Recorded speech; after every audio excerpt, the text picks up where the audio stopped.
Moi, je suis pas proche du tout de mes parents, là. Mon père était dans l'alcool toute sa vie. Je commence à me rapprocher un peu plus de lui parce que je trouve ça triste pour ma fille, surtout qu'il peut pas voir son grand-père, je te dirais. Même si t'es un alcoolique, t'as-tu quand même une bonne relation avec? C'est quelqu'un qui, malheureusement, est tombé dans l'alcool, probablement dû à l'ennui ou je le sais pas. Là. C'est pas une mauvaise personne, pas du tout. C'est juste qu'il y a un problème. À 19 ans, j'ai ouvert mon compte de banque puis j'ai réalisé que ma cote de crédit était de genre 300 puis que je devais à peu près entre 15 000 puis 20 000 piastres. Parce que ma mère avait usurpé mon identité. Mon premier char, je l'ai acheté à 30 % d'intérêt, là, en troisième chance au crédit. Puis en ce moment, elle est en prison là, depuis des années parce que tu peux comprendre que ça a fait ça à son fils, elle a fait ça à beaucoup de monde. J'ai été emprunté pour une carte de crédit. Je me disais 19 ans, je vais aller à la caisse, je vais aller me faire une carte de crédit. Puis là, on m'explique que j'ai déjà plein de cartes de crédit et que Puis là, après ça, je fais des démarches. Je me rends compte que j'ai un bill à Hydro-Québec, j'ai un bill à Bell Canada, j'ai un bill à TELUS, j'ai un bill à Fido, j'ai un bill à Roger, j'ai un bill à... Bon, Ça arrêtait plus, man. Fait que, tu sais, j'en ai pleuré une shot parce que tu te demandes à cette époque-là, tu sais, à 19 ans, pourquoi est-ce que ça arrive. Je pense qu'à l'intérieur de moi, puis je sais pas si c'est une maladie, il faudrait voir les professionnels, mais je vais toujours me voir comme étant quelqu'un en surpoids. J'ai écrit un courriel. Je sais pas si c'était de la confiance ou de l'arrogance, là, mais j'ai écrit un courriel au boss de mon boss, puis j'ai dit, écoute, je sais pas combien de temps ça va prendre. Je sais pas qu'est-ce qu'il va falloir que je fasse, mais je te garantis que tu vas m'engager comme gestionnaire. Fait que j'ai fait ça, j'ai commencé en janvier là-dessus. C'était une préparation de 9 mois. La discipline que ça m'a apporté, là. Mais c'est vraiment plus la portion de le chemin que tu as parcouru qui fait en sorte que c'était tellement tough. J'aime ça, aider les gens. Fait que là, les gens me posent des questions sur leur santé, puis c'est là que j'ai fait comme crime. J'aime ça coacher les gens aussi, tu sais. Elle gagne comment ça, un gestionnaire par année chez Bell? Il y a 120 000 plus bonus, mettons. J'ai envoyé mon CV au Lion de Trois-Rivières dans East Coast League. Puis j'ai lancé SNA aussi en novembre dernier. Même si c'est un gros saut en parachute que vous avez besoin de faire, si vous avez envie de le faire, faites-le.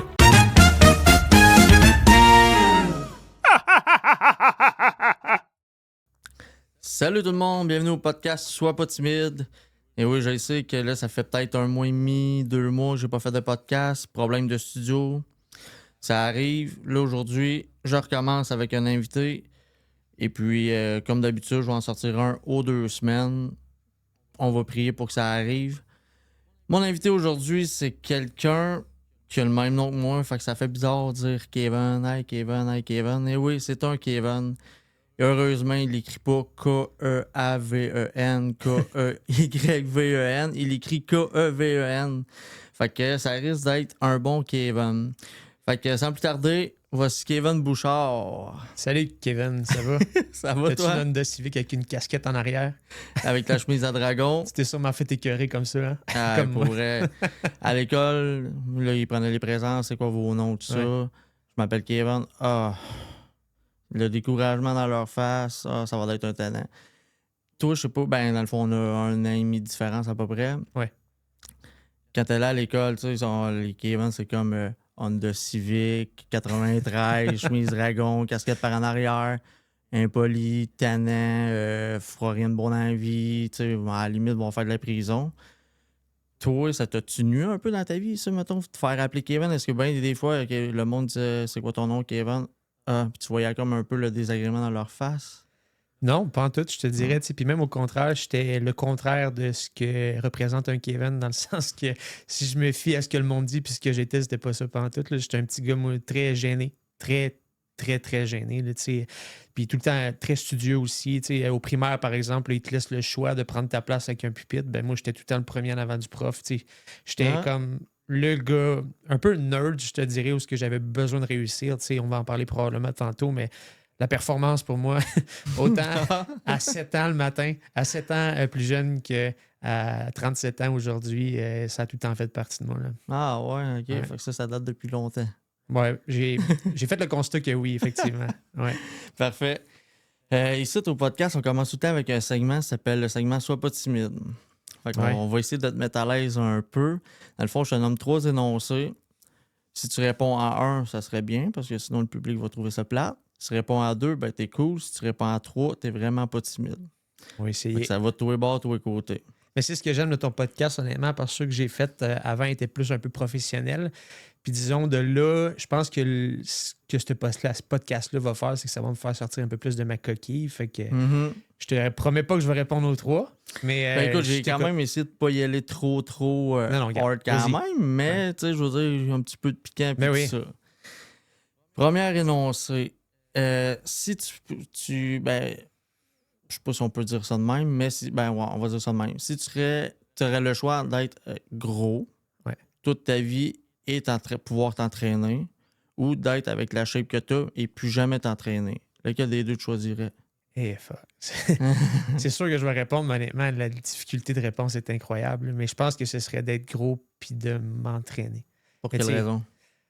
Le sentiment que me procure l'entraînement. C'est tout le temps de chasser quelque chose, je te dirais, mais c'est aussi, l'entraînement, c'est pour autant le physique, mais surtout le mental. Là. Ça fait partie de ma routine quotidienne à tous les jours depuis 10 ans.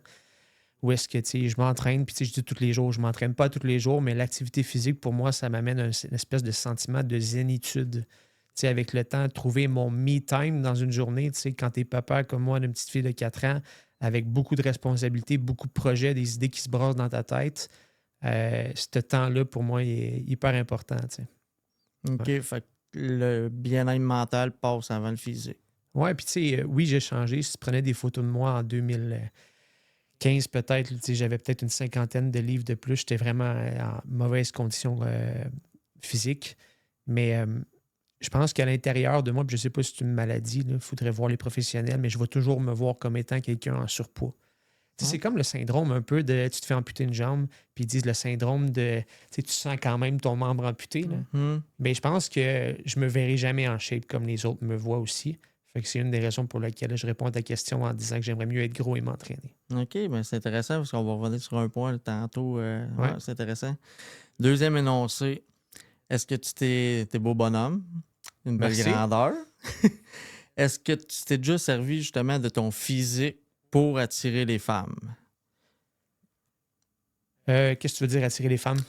Ben, que ça soit autant pour l'amener dans le lit ou autant pour avoir soit un job ou peu importe une commandite ou quoi que ce soit. Là. Mais j'ai eu mes passes célibataires comme tout le monde. En fait, j'ai pas eu beaucoup de relations amoureuses dans ma vie. J'en ai eu qui ont été très longues, par contre. Mais entre deux relations, là, j'ai eu du temps plus justement célibataire où est-ce que j'en ai plus profité certainement. Puis c'était dans un moment de ma vie où est-ce que je commençais à prendre plus soin de moi aussi. Fait qu'est-ce que ça a été profitable? Probablement. Puis je pense que on peut en parler tantôt aussi, mais la shape m'a amené une confiance en moi aussi. Puis quand je parle aux gens, que ce soit au niveau business, puis que ce soit des femmes, peu importe, je trouve que la connexion se fait plus facilement parce que je démontre une confiance en soi. Fait que ce qu'il faut retenir, c'est pas tant la shape qui attire le monde, mais c'est plus peut-être la confiance que je dégage qui m'a été amenée par la shape, tu comprends? Ah, c'est bon. Belle réflexion, ça. Hey, finalement, je suis cool, j'ai répondu à deux. Ouais, deux. La troisième, ben, qui peut être tout le temps facile. Ouais. Toi, tu as été culturiste. Ouais. Ouais. Ben, c'est parce que j'aime faire la distinction entre faire du bodybuilding puis être un bodybuilder. Dans le sens que, pour moi, être un bodybuilder, c'est quelqu'un qui fait ça de sa vie. Jamais j'irai dans un contexte où je vais faire ça toute ma vie puis que je vais faire de l'argent avec ça parce qu'il y en a qui font des milliers de dollars avec ça. Fait que j'aime pas dire que je suis culturiste, mais j'aime dire que je fais du bodybuilding dans le sens où est-ce que j'aime l'aspect musculaire de la chose. OK, fait que tu fais des compétitions de temps en temps. J'en ai fait une. OK, OK. That's it. Puis je te dirais en ce moment, tu me poses la question, est-ce que tu as l'intention d'en faire un autre? Au moment où on se parle, on ne connaît pas l'avenir, mais au moment où on se parle, c'est non. OK, parfait. Mais la question là-dessus, ben là, c'est bon, même si c'est rien qu'une, c'est pas grave parce que tu es quand même dans le monde de l'entraînement et tout ça. Le stéroïde, est-ce que tu en as déjà pris? Non. Jamais? Non. Est-ce que j'ai eu je te dirais, la réflexion, oui. Pourquoi? Parce que, tu sais, quand tu arrives dans des compétitions comme ceux que j'ai faites, tu vois les gens, puis c'est clair qu'il y en a énormément. Là, j'imagine. Fait que je te dirais que puis à un moment donné, tu te dis à quel point c'est grave, etc. Mais tu sais, je vais ouvrir une je sais pas si c'est une canne de verre ou peu importe, là, mais moi, dans le fond, avant de faire ma compétition, tout ça, j'étais en posture où au niveau mental, ça allait vraiment pas bien quand j'ai fait ma compétition. Avant ça même, puis j'ai jamais rien pris, tout ça. Par contre, j'ai été consulter un médecin pour ma santé mentale parce que j'allais pas bien puis je pensais que j'étais en dépression. Fait que là, le médecin m'a fait passer des tests puis il m'a dit que j'avais autant de testostérone qu'une femme. OK. Fait que j'avais rien pris, Mais là, je suis médicamenté au niveau de la testostérone. Mais je suis suivi par un endocrinologue. Ah, ouais. Ouais. Fait que, tu sais, puis ça, j'en profite pour faire une parenthèse parce que des fois, c'est tabou de parler de ça, les hormones puis les hommes. Quand on parle hormones, on pense souvent aux femmes, mais hormonal au niveau des hommes, entre 30 et 40 ans, si vous sentez que vous êtes à un moment de votre vie où ce que vous avez moins de drive, moins de libido, plus dépressif un peu, etc., allez consulter effectivement, juste pour faire un test de routine. Juste pour voir, demander à votre médecin, je peux-tu voir ma testostérone en est où? Parce que naturellement, c'est sûr qu'avec le temps, tu vas en perdre. Tu t'en produis moins, etc. Ton corps n'est pas amené à en produire autant qu'il en produisait avant. C'est juste qu'il y en a que génétiquement, comme moi, à cette époque-là, qui avait peut-être comme 30, 31, 32, mais j'étais dans un moment de ma vie où j'en produisais simplement plus. Fait que je pensais que j'étais en dépression. Puis finalement, avec un endocrinologue, je me suis rendu compte qu'il fallait que je sois médicamenté. Fait que présentement, je suis médicamenté là-dessus. Fait que la réponse, est-ce que j'ai déjà pris des stéroïdes? Je prends la testostérone. Ouais, ok. Bon, fait que check, c'est pas si pire. Non. Quand même, hein? Exact. On est bien sorti. Facile de même. Ouais, facile de même.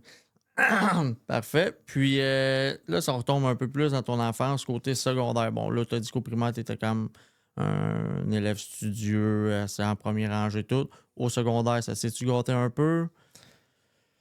Je te dirais, j'ai tout le temps été l'élève studieux au secondaire aussi. Puis, moi, je suis en sport-études de baseball aux Estacades, OK. au Cas de la Madeleine. Fait que, je suis tombé dans une optique où là, j'étais vraiment plus dans le sport que j'aimais parce que j'étais un joueur de baseball depuis que j'ai 5 ans. Fait que je continue de tomber en amour avec ce sport-là puis de pratiquer ça. L'objectif d'avoir du côté éducatif le matin puis du côté sport l'après-midi, c'était super. Oui. Je te dirais que c'était une époque quand même nécessairement pas facile parce que, encore une fois, j'étais en surpoids. Fait que, le fameux contexte, intimidation à l'école, puis tout ça, je dirais pas que je l'ai vécu de façon intense, mais j'ai jamais été dans le... disons que la soirée du bal est finissant, je n'étais pas nommé le plus populaire, là, disons ça de même. OK, mais t'avais quand même un bon cercle d'amis. Ouais, j'avais un cercle d'amis. Je te dirais pas qu'il était... j'étais la personne, comme je te dis, la plus populaire, mais j'avais mes chums à moi, etc. Au niveau du baseball, quand tu es dans une équipe de baseball, c'est souvent avec ces gens-là que tu restes connecté. Puis encore aujourd'hui, on est 5 boys qui se tiennent, puis qu'on sait que, on a tous des enfants, on se suit tous, puis on sait que dans 10-15 ans, même si on se voit une fois par 3 mois, ça change absolument rien. On est encore chums depuis le secondaire pareil. Là. Non, c'est le fun. C'est des vrais chums qui restent. C'est dur à cette heure, surtout. Là. Puis on l'entend souvent, là, ce qui est important, c'est pas la quantité, la qualité, là, surtout de nos jours. Là. Ah oui, effectivement. Exact. Quand tu dis surpoids, pour toi, c'est quoi surpoids? Parce que toi, tu as l'air d'une personne... J'étais le petit gros. Puis je pourrais te montrer des photos. Là, pour vrai, là, j'étais genre... le gars qui pogne pas avec les filles. OK. C'est fou pareil, parce que tu te checkes là, tu te dis ouais. Ah non, Chris, il niaise, non, mais c'est ça, le monde me croit pas, mais quand il voit des photos, il me croit pas que c'est moi non plus. Ouais. Fait que, j'étais le petit gros de la classe. C'était moi, là, puis j'ai vécu des affaires, là, il y a même des affaires que j'ai jamais dit à personne. Puis, il y en a qui vont se reconnaître peut-être si ils écoutent le podcast, puis ils étaient au secondaire avec moi, là, mais je me souviens d'un gars, il a mis du laxatif dans mon eau, là. Oh. Puis ça, c'était une intimidation carrément. Puis ça niaisait, puis tout le monde riait, etc. Mais moi, cette journée-là, je tripais pas ma vie. Fait que, à un moment donné, tu parles d'intimidation, il y a différents niveaux à ça. Je pense que je m'en suis bien sorti pareil, puis que j'ai pas été nécessairement affecté par ça, mais au contraire, puis c'est drôle parce que ce gars-là qui avait fait ça, je l'ai revu il pas tant long, puis il est dans la drogue à côté, puis ça ne va pas bien. Fait que, pas que je suis content de ça, mais je me dis, regarde, la vie fait ce qu'elle a à faire. Là. Non, c'est ça. Là, justement, quand on compare, quand on était jeune, là, tu te dis, OK, moi, j'ai réussi, pas lui. Ouais. C'est plate à dire, mais c'est ça. Exact. Mais as-tu vécu d'autres situations d'intimidation? Me faire pousser, me faire plaquer dans des cases, des choses comme ça, là, j'ai vécu, honnêtement. Puis, c'était pas on boys, des fois, puis t'es jeune, des fois, c'est de la façon dont tu l'interprètes aussi, mais c'était des comportements quand même qui étaient intimidateurs. Là, j'étais l'élève en même temps qui était proche des profs parce que j'étais studieux puis j'étais bon à l'école. Au niveau des sports aussi, au niveau du baseball, j'étais le gars. Tu me dis quoi faire, je vais le faire. Là. J'ai tout le temps été un soldat dans ma vie, là, fait que j'écoute les consignes. Puis quand tu es au secondaire, plus que tu restes dans le cadre, moins que tu es cool. Ah ouais, c'est sûr. Puis moi, j'étais dans le cadre, puis j'étais un petit gars timide, fait que je sortais pas du cadre nécessairement. Quand je suis arrivé en secondaire 4, 5, le cégep, là, c'est là que ça a un peu plus viré de bord. Là, je te dirais parce que j'ai pris un peu plus confiance en moi, puis que je me suis mis à avoir un cercle d'amis qui me ressemblait un peu plus aussi. Là. OK. Puis dans le sport, tu étais comme en surplus de poids. Ouais.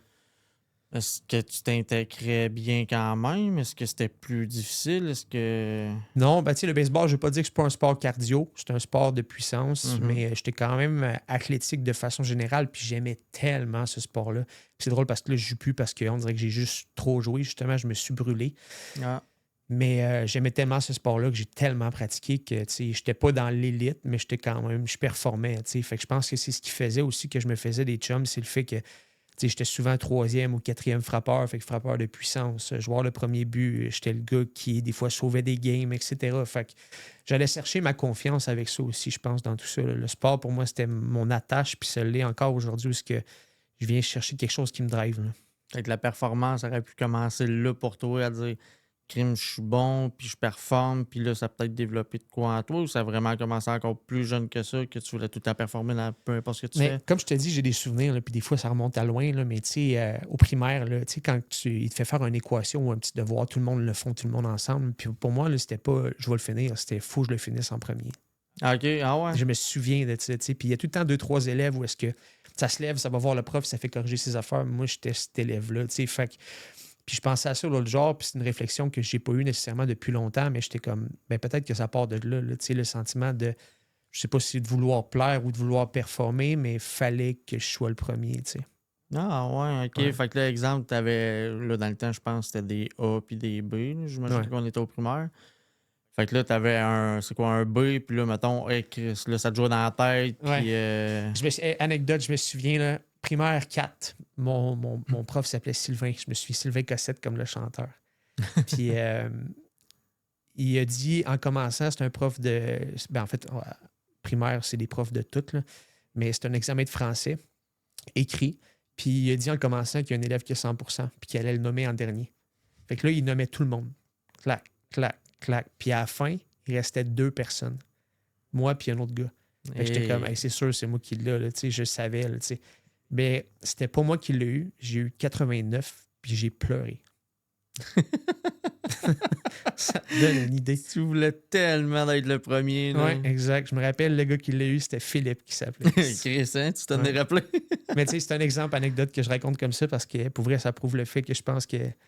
Puis c'est même pas une notion de comparaison avec les autres, puis il fallait que je sois meilleur que Philippe. Tu comprends? Non, C'était c'est- plus une notion de moi. Mhm. Moi, il fallait que je sois le premier. Tu sais. C'est ça, j'avais une fille dans ma classe aussi, au primaire, elle avait eu A au lieu de plus, puis c'est la fin du monde, là. Ouais. Oh, Exact. elle, c'est l'excellence avant tout, puis Ouais. il fallait, puis... Ah Mais non, c'est peut-être pour ça que je me suis fait écœurer, je sais pas. Ah, je sais pas, peut-être, mais tu sais, dans les années 2000, tu sais, dans le Ouais. fond, 90-2000, le monde, c'était quand même... c'était pas doux, tu sais, dans ce temps-là, quand même, là, l'intimidation, ben... Dans ce temps-là, c'était comme rien non plus vraiment, tu sais, Ouais. c'était quasiment normal, là. Là, quand t'as fini le secondaire, après, t'as-tu pris une année pour toi? Est-ce que t'as été tout de suite au cégep faire des cours? Ouais, mais je savais pas pantoute en quoi m'enligner. Puis c'est drôle parce que ce que l'orienteur me disait, puis que ce que moi j'avais envie de faire, c'était kinésiologue, qui Ok. était relié au gym puis à l'entraînement, etc. Alors que pourtant, au secondaire, j'avais jamais mis les pieds dans un gym presque, là. OK. Puis finalement, j'ai fait comme, je suis pas sûr que c'est ça que je veux faire. Je trouvais que ça faisait un peu... tu sais, moi, je visais le médecin ou peu importe, là, tu sais, une grosse profession. Policier, comme tous les enfants de ce monde, sûrement qui sont... Mais finalement, j'étais en sciences humaines. Ah, OK. Comme pas mal tout le monde, je pense. Exact, sachant pas ce que je voulais faire, etc. Puis après ça, ben, c'est là que j'ai fini mon cégep puis que j'ai voulu prendre une année de pause, là. J'ai Ok. pris une année de pause. Là. En fait, je me disais, je sais pas en quoi je vais aller. J'étais attiré vers la comptabilité, l'administration, mais j'avais peur de travailler dans un bureau en même temps. Puis à cette époque-là, j'avais une blonde, puis son père travaillait chez Bell Canada. Puis là, à cette époque-là, t'étais encore en surpoids ou c'était modéré un peu? Non, ou, encore. Encore, OK. Ouais. OK. Fait que c'est ça. Écoute, le père de mon ex, il travaillait chez Bell Canada comme gestionnaire. Puis il a dit, écoute, Kev, on cherche des techniciens. Tu sais, mettons, tu te fais installer Bell à la maison. Mhm. Technicien qui vient brancher, monte d'un poteau de téléphone, branche téléphone, Internet, télévision. Puis j'ai fait comme, écoute, je pense pas avoir peur des routeurs. Fait que go, je vais me lancer, moi faire ça pendant un été de temps. Puis finalement, écoute, j'ai resté chez Bell pendant 13 ans. 13 ans, t'avais OK. J'ai continué quand même mon parcours éducatif parce que Bell m'ont payé un MBA au HEC. Ah Fait ouais? que j'ai fait l'équivalence d'un MBA là-bas. Ah ouais, je savais pas qu'il faisait ça. Oui, ben c'est une école de dirigeants qui appelle. Fait que dans le fond, c'est des gens qui sont déjà dans les entreprises, qui sont amenés à faire des cours reliés au MBA puis de l'équivalence, là. Fait que OK. j'ai eu la chance de faire ça, ouais. Mais t'as été tout le temps technicien quand t'as été là? Non. OK. Fait que dans le fond, j'ai été 6 mois technicien. Ah, sainte, OK. Ouais, Là, exact. Fait que j'ai été pendant l'été, j'ai commencé, écoute, je pense j'ai commencé le 24 janvier 2011 comme technicien. Je me rappelle parce que dans la formation, il faisait moins 35, genre, pour on pratiquait dehors avec la grosse échelle de 100 livres, tu sais. J'étais comme, qu'est-ce que je fais ici? Mais bref, tout ça pour dire que finalement, j'ai connu mon boss, j'ai vu la job qu'il faisait un petit peu. Puis j'étais comme, je me suis commencé à m'être intéressé par rapport au profil de gestion. Moi, à cette époque-là aussi, je coachais au baseball. OK. J'ai des frères plus jeunes. J'ai tout le temps aimé coacher les jeunes pour leur apprendre des choses, etc. À cette époque-là, t'as quel âge? À peu près? 21. 21, OK. Ouais, exact. Fait que c'est ça, je coachais des jeunes, etc. Puis je m'étais toujours intéressé à la gestion. Fait que je me suis décidé de me lancer là-dedans. Puis j'ai écrit un courriel. Je sais pas si c'était de la confiance ou de l'arrogance, là, mais j'ai écrit un courriel au boss de mon boss. Puis j'ai dit, écoute, je sais pas combien de temps ça va prendre. Je sais pas qu'est-ce qu'il va falloir que je fasse, mais je te garantis que tu vas m'engager comme gestionnaire. Fait que j'ai pas eu de réponse, mais 3 mois plus tard, je recevais un email pour une entrevue. Fait que depuis ce temps-là, moi, dans le fond, dans les 3 mois, je me suis documenté énormément. J'ai lu beaucoup de choses aussi au niveau de la gestion. J'ai lu des livres que, encore aujourd'hui, je relis puis que ça a eu un impact majeur. Puis là, j'ai commencé comme remplacement d'un congé de paternité comme gestionnaire. Puis j'ai jamais quitté ça, là. Fait que j'ai fait ça pendant, écoute, 7 ans chez Bell sur 13. 7 ans où est-ce que je gérais des techniciens. Puis j'ai eu plusieurs mandats, mais ce qui est à retenir, c'est que pour garder la job que j'avais, vu que c'était tout le temps des mandats temporaires, il fallait que je déménage. Fait que j'ai resté, moi, Trois-Rivières, Gatineau, Sherbrooke, Drummondville, Alma. Parenthèse Alma, je vais tout le temps me souvenir, là, mais tu sais, je suis dans mon truck le matin, j'ouvre mon truck, puis sur mon dash, c'est écrit moins 52. Je suis comme, qu'est-ce que je fais ici? Sainte. Mais bref, j'ai vécu des choses. Là, tu sais, j'étais gestionnaire, puis je gérais des gens qui avaient plus d'ancienneté chez Bell que moi, j'avais en âge. Ouais. Fait que, il y a des anecdotes. Une anecdote, je peux te conter, là, c'est justement, je suis transféré au Saguenay. Je viens d'avoir ma permanence. Là. J'étais temporaire comme gestionnaire. Puis là, on me dit, Kev, on a un poste pour toi permanent comme gestionnaire, mais c'est à Alma. Hey. Go, j'y vais. Tu sais, je voulais tellement réussir, là, pour vrai. Puis j'arrive là-bas, puis je décide de louer une salle de conférence dans un centre de Bell. Puis c'est une équipe, c'est à peu près 25-30 techniciens, là. Fait que je rentre dans la salle, ils sont 25-30. Puis moi, étant peu d'expérience, je décide de faire une présentation sur la manière dont je vais gérer les choses, puis la manière que je pense que je peux les aider, mais faire un PowerPoint. Et comme je te dis, c'est tous des gens qui ont genre 25 ans d'ancienneté, puis j'en ai 23, 24 peut-être à ce moment-là. Tu sais. Je rentre, mon gars, là, puis première des choses, il n'y en a pas un qui a voulu me serrer la main. Ah ouais, Puis OK, à ce après ça, point-là. le syndicat est là, puis il me dit, écoute, je te garantis que tu ne feras pas long feu ici, tu vas faire comme l'autre avant, blablabla. J'ai 25 ans, j'ai aucun repère. Dans le sens où est-ce que, tu sais, Seul au monde, là. j'ai personne pour m'aider. Fait que là, puis tu sais, ça, c'est des expériences que je regrette pas parce que ça m'a appris énormément, tu sais, puis évidemment, je conseille aux gens de ne pas le faire. Si j'avais à recommencer ça, tu sais, probablement que je prendrais plus le temps de discuter avec eux autres, même s'il y a des affaires, je ne pouvais probablement pas changer. Mais bref, une expérience de gestion qui a été dans mes anecdotes difficiles, disons, comme gestionnaire, là. Ouais. C'est sûr, tu arrives justement, tu déménages, là, tu arrives à une place, personne t'accueille. Non. Tout le monde veut que tu crisses au camp au plus vite. Ça doit être tough, surtout quand t'es jeune comme ça, 25 ans. Ouais, exact. Mais c'est bon, je l'ai vu comme un défi, tu sais, puis à la fin, j'étais rendu chum avec eux autres dans le sens qu'ils ont vu avec le temps, puis c'est souvent le conseil que je donne aux jeunes gestionnaires, c'est prouve-leur que tu peux leur apporter quelque chose. Puis au début, ils le verront pas. Puis, tu sais, il y a des techniciens que je ne pouvais pas leur montrer comment travailler. Là. Au même titre qu'un coach de hockey, ça se peut qu'il ne puisse pas te montrer à comment patiner comme du monde. Mais, tu sais, ton but, c'est de l'aider à le faire progresser, puis il y a sûrement quelque chose, que ce soit dans la motivation, dans la structure que tu lui apportes, dans les conseils que tu lui donnes au niveau de la game, tu sais, du IQ, que le coup de patin en tant que tel, tu sais. Fait que c'était comme ça que j'approchais les équipes, puis que finalement, j'avais du succès, là. Ouais, puis là, comme tu dis, tu avais 25 ans, il y en a qui sont 25 ans plus vieux, puis dans ces années-là, essaye de leur faire changer de bottine à eux autres, là, ça Non. un petit peu difficile. Un bon challenge pour toi, ça, dans le Ouais. fond. Puis Bell avait une culture de performance à côté. Ils ont encore ça, là, mais tu sais, l'objectif, c'est de faire plus avec moins toujours. Puis je dis pas que c'est mauvais, c'est juste qu'il faut rester dans un cadre qui est sain. Tu sais, pour moi, j'aime gérer de la performance, mais je gère plus des comportements que des indicateurs. Puis je t'explique. C'est que, mettons, je te dis, en ce moment, tu es 100% d'efficacité. C'est-à-dire que tu es supposé de faire 5 jobs par jour, puis tu en fais 5. n'irai pas te parler de tes chiffres, je vais te parler de, bon, à quoi ressemble ta journée, qu'est-ce qu'on peut optimiser, qu'est-ce que tu peux faire de mieux, y a-tu des outils qui te manquent, y a-tu de la formation qui te manque. Ça, c'est gérer de la performance pour moi et non pas juste, bon, mais tu es à 100% d'efficacité. La semaine prochaine, quand je viens te voir, je veux que tu sois à 105. Fait que c'est là le... Fait que c'est un peu ça la parenthèse. Puis, tu sais, moi, après ça, j'ai été nommé comme gestionnaire principal, là. Fait que là, je gérais une équipe de 10 cadres qui, eux, géraient les techniciens. Puis j'avais à peu près 350 techniciens sous ma charge là-dessus. Avec le fait que j'ai fait ça pendant plusieurs années, puis j'ai eu des mandats spéciaux aussi où, par exemple, je négociais une convention collective. Fait que je sais que tu avais reçu un invité dernièrement qui, lui, était dans le syndicat niveau employé. Ouais. Moi, j'étais dans le syndicat niveau employeur, où est-ce que je négociais des conventions. Là, puis ça aussi, c'est une expérience incroyable. Ah, ça drôle, ça. Oui, mais puis à ce moment-là, quand j'étais en négo, c'était soit à Montréal ou à Toronto, puis j'étais aussi en préparation de compétition pour ma compétition de culturiste. OK, fait que là, à ce moment-là, tu t'entraînes, là. Oui, j'ai T'avais commencé en recommencé. 2016 à m'entraîner. Fait que, tu sais, OK. 2011, j'ai commencé chez Bell. 2016, j'ai commencé à m'entraîner. OK. Fait que là, mettons, aujourd'hui, ça fait 10 ans, dans le fond, que tu as commencé à t'entraîner. Ouais. OK. Puis, tu sais, quand j'ai commencé, je n'étais pas où je suis aujourd'hui en termes d'assiduité, etc. là. Non, j'imagine que ça se développe. Oui, exact. Puis le défaut que j'avais avant, c'est que j'allais voir des coachs, puis ils me faisaient des diètes hyper strictes, du poulet bouilli avec du brocoli. Ah, parce puis, que là, t'en avais à perdre, là. ouais, 5-6 jours, mais le problème, c'est que j'haïssais ça pour mourir. Mhm. Fait que je le faisais, je perdais 20 livres, je reprenais 30 livres. Oh. Fait que, tu sais, ça recommençait tout le temps. Puis ça fait partie de mon éducation qui, en ce moment, je me sers aussi avec mes clients là-dessus parce que ça peut pas marcher comme ça. Il faut que le client aime ce qu'il fait. Puis ce qui a fait en sorte que j'ai commencé à m'entraîner puis j'aimais ça, c'est que j'ai commencé seulement par l'entraînement.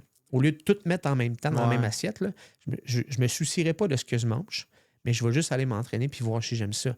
Puis après 2-3 mois, je me suis rendu compte que, hey, j'aime ça m'entraîner. C'est rendu dans ma routine. What else? Mais là, j'ai commencé à couper le dessert. Après, j'ai coupé le rhum. Parce que moi, je buvais beaucoup de rhum. Ah ouais? Ouais. Ah ben. J'étais un bon buveur de rhum. Ouais. Ouais, exact. OK. Ouais. Ah. Fait que là, à ce moment-là, tu travailles chez Bell puis tout. Là, tu commences la compétition tranquillement. Comment que c'est la préparation de cette compétition-là? Ça a commencé, en fait, là, quand ça faisait plusieurs années, justement, je m'entraînais. Puis j'avais la réflexion que, pas qu'avant, je finissais pas ce que je commençais, mais j'avais l'impression que j'avais besoin d'avoir un défi qui était à la hauteur de moi-même, de dire je vais commencer quelque chose puis je vais l'amener à terme. Pas une notion de quelque chose que je vais faire pendant une semaine, mais de quoi sur le long terme. Mhm. Puis tu sais, même si j'avais déjà perdu du poids, il me restait encore beaucoup de chemin à faire. Fait que je suis allé rencontrer un coach qu'on m'a conseillé pour ça. Puis je lui ai dit c'était quoi mon objectif, etc. Puis tu sais, ce que j'ai aimé de ce coach-là, c'est qu'il me parlait dans le blanc des yeux puis il me dit voici ce qui t'attend. On parle de diète, 7 repas par jour que je mangeais. Fait que, tu sais, les gens voient ça difficile de manger 7 repas. Moi, ce que je vois difficile, c'est faire la cuisine de 7 repas par jour. Parce que fait 7 x 7, 49, ça fait 49 repas dans une semaine qu'il faut que tu manges. Ah oui, ouais, ça en fait pas mal. Puis, tu sais, dans un contexte justement où ce que tu travailles, tu es à l'extérieur, Ben etc., tu peux pas aller te chercher un Tim sur la route ou peu importe. Fait que fallait vraiment être by the book là-dessus. Puis, je l'ai fait à 100%. Puis, tu sais, au début, je me suis assis avec ma conjointe pour lui dire hey, voici, parce que ma fille, elle avait 1 an à cette époque-là. Fait que là, t'es encore avec la même conjointe, si je comprends bien. Okay. Exact. Fait que, tu sais, je me suis vraiment lancé là-dedans, puis j'ai discuté avec elle en disant voici dans quoi je m'embarque. On est-tu prêt à aller là-dedans? Parce que si je m'embarque, elle le sait, je fais pas les affaires à moitié, tu sais. Fait que j'ai fait ça, j'ai commencé en janvier là-dessus. C'était une préparation de 9 mois. 9 mois. Fait que de janvier à septembre, la compétition, c'était le 22 septembre. Où est-ce que justement, il fallait que je mange mes repas. Puis à la fin, c'était rendu poisson, blanc d'œuf. Puis tu sais, on va se le dire, je n'étais plus parlable à la fin. C'est pas un état de santé adéquat. C'est une affaire que je suis fier d'avoir faite puis que ça a changé énormément de choses dans ma vie. La discipline que ça m'a apporté. Là. Quand tu as fait ça, tu as l'impression après que tu peux tout faire. Là. Puis c'est même pas à cause de la journée où je monte sur le stage en bobette puis que je flex devant tout le monde. Avec pas de ça, l'huile. Puis... c'est ça, du spray tan puis tout, là, tu sais. Mais c'est vraiment plus la portion de le chemin que tu as parcouru qui fait en sorte que c'était tellement tough. Tu sais, il y a des jours, il fallait que j'aille faire mon entraînement plus 2 cardio. Fait que 2 fois, j'allais 3 fois au gym dans une journée, plus 7 repas par jour. Fait que j'avais l'impression. Puis à la fin, il fallait que j'aille voir le masso 1 fois ou 2 semaines, le chiro 1 fois ou 2 semaines. Puis tu sais, ça a coûté à peu près entre 10 et 15 000. Ça, là. Fait que pendant les gens, 9 mois? Ouais. Ben, juste de genre de tout, gym mettons, avec les repas. Ben, pas les repas. Ben, tu sais, c'est parce que tu manges normalement dans une vie, mais là, tu manges beaucoup plus, fait que ça fait pas augmenter mal les plus. dépenses, Ouais, évidemment. ouais, ouais. Ouais, exact. Mais tu sais, du poisson, puis tout ça, j'en ai acheté. En tout cas, bref. Les gens pensent que c'est facile de faire ça, mais autant sur le plan physique que le plan monétaire, ça se prépare. Là. Facile, le monde dit que c'est facile de faire ça. Mais c'est facile parce que c'est populaire. Là. Tu sais, quand tu suis ça un peu, là, les gens ils disent hey, je vais faire du bodybuilding, etc. Puis la croissance de la popularité s'en va en montant là-dessus. Fait que les gens disent que je vais me mettre dans le processus, puis tout ça. Mais quand tu rentres là-dedans, il y a des questions à poser avant, comme mon coach avait fait. Tu sais, de justement dire sais-tu dans quoi tu t'embarques? Puis c'était tellement clair pour moi. Puis je savais dans quoi je m'alignais, quoi je m'embarquais. Puis que j'ai fait go, on se lance là-dedans. Puis c'est ça. Qu'est-ce qui fait en sorte que le monde va prendre du stéroïde, mettons, ou parce que ça doit aider justement à la croissance, à le développement des muscles, tout ça. Ouais. Fait que pourquoi il y en a qui en prendraient puis d'autres qui en prendraient pas? Mais c'est un choix, honnêtement. Puis tu sais, l'affaire, c'est que les gens veulent tout commencer par ça. Ils Ouais, disent ça, que... c'est le chemin facile. On va Oui, se mais piquer, le puis... problème, c'est que toi, demain matin, prends des stéroïdes, puis mange, croche, puis t'entraînes-toi pas, tu n'auras aucun résultat. Là. Non, Tu effectivement. comprends que c'est comme une espèce de pyramide où tu as des affaires. Tu as les macronutriments, tu as les calories, tu as l'entraînement, l'activité physique, le sommeil, la récupération. Tu as plein d'affaires qui rentrent avant ça. Puis à la fin, la pointe de l'iceberg, c'est oui, peut-être les stéroïdes ou les suppléments, mais rendu là, c'est tu veux-tu la pointe de l'iceberg ou tu la veux pas, tu sais. Puis c'est un choix que tu as à faire. Mais tu sais, moi, je m'en allais pas là pour avoir la médaille puis de se dire il faut absolument que je pète tout. Premièrement, parce que c'est un sport de jugement. Fait que c'est la personne qui est en avant. C'est pas une compétition de c'est le premier qui arrive. Là. Non, C'est non. une compétition de la personne va te regarder puis va décider si tu fais son affaire. Ça, là, ça joue vraiment comme tu avais dit au primaire. Moi, ce que je voulais, m'en foutais. Ce que je voulais, c'était avoir le 100%. Même si l'autre, tu sais, il l'avait, je m'en fous. Moi, c'était moi, mon personne à moi. Il fallait qu'il y ait 100%. Fait que là, c'est le même principe. Là, ça aidait parce que là, il jugeait vraiment ton corps à toi, puis les autres, on s'en fout. C'est ton corps à toi. Là. Exact, exact. C'est de la grosse pression, ça.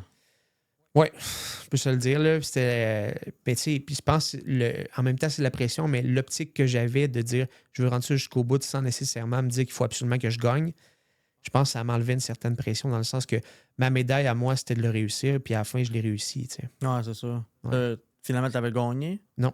Ah, même pas, OK. Non, j'ai fini 4e, je pense, là, sur. OK. Tu sais, puis l'affaire, c'est que tu sais jamais contre qui tu vas aller. Tu sais, comme il y avait un gars là, qui était là, le Christopher Miller, qui est un des bodybuilders. Il a sa carte pro en ce moment, tu sais, au niveau du bodybuilding. Puis il était là la journée où moi j'étais là. Tu sais, fait que j'avais. Tu sais, il y a oui ce que tu prends, oui ce que tu manges, etc., l'entraînement que tu fais, mais la génétique aussi. Si j'ai une génétique de petit gros, tu vas rester avec ta génétique de petit gros. Tu sais. Puis la preuve, c'est qu'après, le plus gros, le plus difficile, c'est. Tu sais, oui, le chemin pour y aller, mais le après, ton mental, il est un peu brisé. Là. Ouais, parce que j'ai su que toi, avant, comme les compétitions ou dans tes débuts pour le processus et après, ça a joué beaucoup là, sur ton mental dans ta vie personnelle. Tu sais, je pesais tout ce que je mangeais. Si mon coach me disait 100 grammes de riz, je pesais 100 grammes de riz. Fais ça pendant 9 mois. Puis après, essaye, parce que mon coach, il me dit, il faut faire une reverse qui est comme une espèce de diète à l'envers où tu montes graduellement. Fait que tu baisses graduellement, mais après, tu remontes graduellement. Mais quand ta compétition est finie, tu n'as plus de why, tu n'as plus de pourquoi je fais ça. Là. Fait que j'ai lâché ça un peu prise, puis après ça fait 9 mois que quelqu'un te dit quoi manger, comment t'entraîner, puis là, tu es laissé à toi-même. Fait que c'est sûr qu'à un moment donné, tu cherches tes repères, puis côté mental, ça a pris des mois avant de dire c'est beau, je ne pèserai plus mes affaires. Là, fait que ça a provoqué quasiment un trouble alimentaire en termes de. Ça me jouait dans la tête. Là, et je veux pas retourner où ce que j'étais, côté calories. Là, tu avais une belle shape, justement, tout le contraire de ce que tu avais avant. Oui, exact. Fait que là, tu te dis, OK, si j'arrête de peser mes affaires puis de suivre tel système, est-ce que je vais redevenir tout de suite de même? Ça devait être une peur pour toi, dans le fond. Exactement. Fait que c'était tout le temps des up and down après, dans le sens qu'après, je suis tombé dans des moments où je bingeais. Là. Fait que j'allais, au Tim's, me chercher 6 biscuits, je mangeais ça. Puis, c'est comme un peu l'anorexie, genre. Ouais, mais c'est un trouble alimentaire pour vrai que j'ai développé. Puis là, ça va super bien. Mais après, c'est ce que ça l'a amené, c'est l'espèce de comportement dont on dirait que tu trouves plus l'équilibre. Parce que tu étais tellement dans un extrême du côté restrictif que là, tu tombes dans un extrême potentiellement côté intense. Fait que c'est pour ça que tu n'en referais plus aujourd'hui? Ben, le prix à payer, trop grand, à mon avis, tu sais. Surtout si tu veux comme pas faire vraiment ça de ta vie. Tu l'as fait une fois. Exact. t'as vu jusqu'à où t'étais capable d'aller, Ouais. puis ce que ça donnait. Fait que c'est Tu sais, comme pas que check. je le conseille pas aux gens parce que ça m'a amené hyper de positif. La discipline, comme je te disais tantôt, tu sais, le sentiment de pouvoir accomplir quelque chose, la confiance que ça m'a donné, les connaissances que ça m'a donné, parce que j'étais tellement intéressé par ça. Tu sais, moi, j'étais un fan de podcasts. J'écoutais tout le contenu que je pouvais écouter sur le bodybuilding. Là. Fait que j'ai appris énormément là-dessus. Tu sais. Puis après, les gens venaient me poser des questions parce que quand tu fais une transformation comme ça, les gens vont venir te Ah voir. ouais. Hey, qu'est-ce que tu as fait? Comment je peux faire ça? Il a Blablabla. réussi, fait qu'ils vont y aller vers toi. Hein. Puis encore une fois, tu sais, je reviens au fait que j'étais coach plus jeune puis gestionnaire. J'aime ça, aider les gens. Fait que là, les gens me posent des questions sur leur santé. Puis c'est là que j'ai fait comme crime. J'aime ça coacher les gens aussi. Tu sais. Ah ouais. Puis ta blonde là-dedans, est-ce que ça a été dur pour elle comme te gérer ou. Je pense que j'ai un tempérament quand même où est-ce que quand je sais que ça va pas, je m'écarte.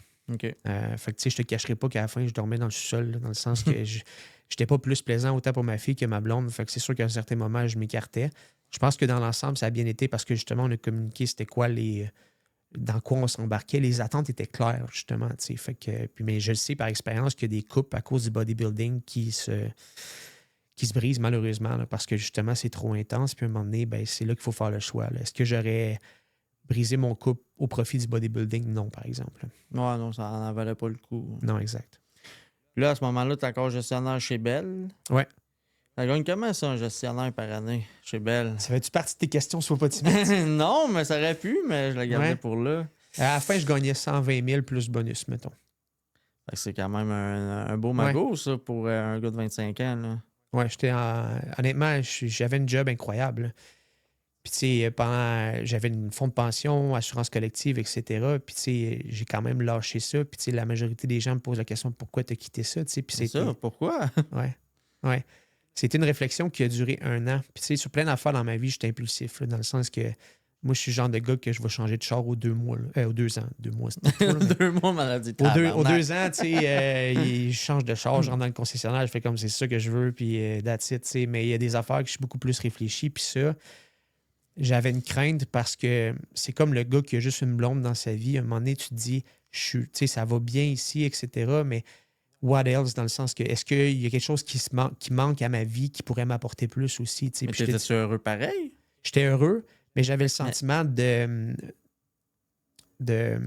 manque d'accomplissement peut-être. Moi, j'ai besoin d'apprendre dans la vie. Là. Puis, tu sais, Ok. j'étais dans une position en ce moment où chez Bell, je cognais à des portes pour faire autre chose.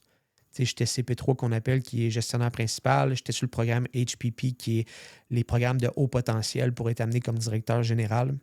Fait que, tu sais, j'étais là pour le futur de l'organisation. Mais je cognais à des portes, puis j'étais rendu au point de ma vie où j'avais besoin de nouveaux défis. Puis les portes, en ce moment, ils se fermaient. Puis j'avais l'impression qu'ils se fermaient parce qu'on me disait Kev, t'es bon dans ce que tu fais. Ouais. Tu sais, comme ça va bien, ton équipe, je gagnais des prix qui appellent des prix Bravo. Là, fait qu'à chaque année, des mérites de distinction, qu'à chaque année, ils donnent ça à des gens qui performent. Fait que je gagnais ça, ça allait super bien. Mais j'étais bon dans ce que je faisais, puis j'ai l'impression que ça me nuisait en termes de progression, de bouger les choses. Tu sais. Fait qu'à un moment donné, j'ai fait comme je vais faire le move, mais le problème, c'est que je ne savais pas nécessairement dans quoi, parce qu'encore une fois, quand tu as fait une affaire toute ta vie, tu te dis où est-ce que je m'en vais. Tu sais. La C'est ça. gestion, c'est large. Là, tu sais. Oh, oui, Exact. ben oui. Ouais. Puis là, tu t'es dit, je vais aller. Ouais, j'ai essayé une couple d'affaires, puis finalement, j'étais allé, j'ai envoyé mon CV au Lions de Trois-Rivières dans East Coast League. Fait que ceux qui ne connaissent pas ça, dans le fond, c'est le club école du Rocket de Laval. Fait que tu es Canadien de Montréal, Rocket de Laval, puis les Lions de Trois-Rivières. Puis j'ai envoyé mon CV en me disant, puis je me souviens de la journée que je l'ai envoyé, là, j'ai envoyé en disant, ils me rappelleront pas. Si. Le poste, c'était directeur des partenariats corporatifs. Fait que dans le fond, la job, c'était de s'occuper de la rétention et de l'acquisition des partenaires. Fait que disons, exemple, que tout ce que tu vois dans une game de hockey comme logo, comme partenaire dans les loges, etc., puis tout ça, ma job, c'était de m'occuper de bâtir la clientèle, le développement des affaires un peu plus pour se faire connaître, parce que c'est un produit, on ne se cache pas qu'il a besoin de se faire connaître énormément. Puis encore une fois, j'ai aucune expérience dans le hockey, dans l'événementiel, puis moi, je patine sur la bottine. Dans le sens que je suis Après, pas... au fur et à mesure, tu lis tout ce que tu peux lire. Puis, Oui, exact. Mais tu sais, je fais comme, je le lance, puis ils m'ont appelé. Puis j'ai rencontré le président, etc., puis ça a juste été un bon fit. Fait que j'ai commencé là, après avoir quitté Bell en 2024, 3, 4, ouais.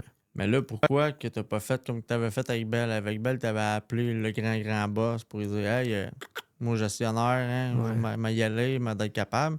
Pourquoi là, t'as pas appelé au Canadien de Montréal, puis c'est, hey, moi, m'a y Ouais. aller, là. Peut-être que j'ai pas trouvé le numéro, c'est ma confiance qui manquait à ce moment-là, là, mais ouais, c'est ça. Mais là, t'es arrivé avec les Lions quand ils sont arrivés ici à Trois-Rivières Non, ou. après ça, là, dans le fond, ça faisait 3 ans qu'ils étaient là, je pense. 3 ou 4 ans. On a fêté notre 5e anniversaire, dans le fond, les Lions, quand ça faisait la 2e année que j'étais là. Fait que j'étais arrivé au début de la 4e année, là, dans le off-season, disons ça comme ça. Là. OK. Puis ça a super bien été, tu sais. La stratégie qu'il y avait en place quand moi je suis arrivé, c'était de miser sur les gros partenaires. Fait que Molson, Vidéotron, L'Auto-Québec, tu sais ce que tu vois de huge là, dans les arénas. Puis moi, j'ai fait comme ma mentalité, ma stratégie, c'est de miser aussi sur les petits. Parce que c'est pas, j'enlève rien à Vidéotron, etc., mais c'est pas eux autres qui vont t'amener du monde dans le building. Tu sais, c'est vraiment les entrepreneurs locaux, c'est vraiment les petits business, les petits restaurants, Ouais. c'est vraiment les gens qui connaissent Trois-Rivières et qui ont un sentiment d'attachement.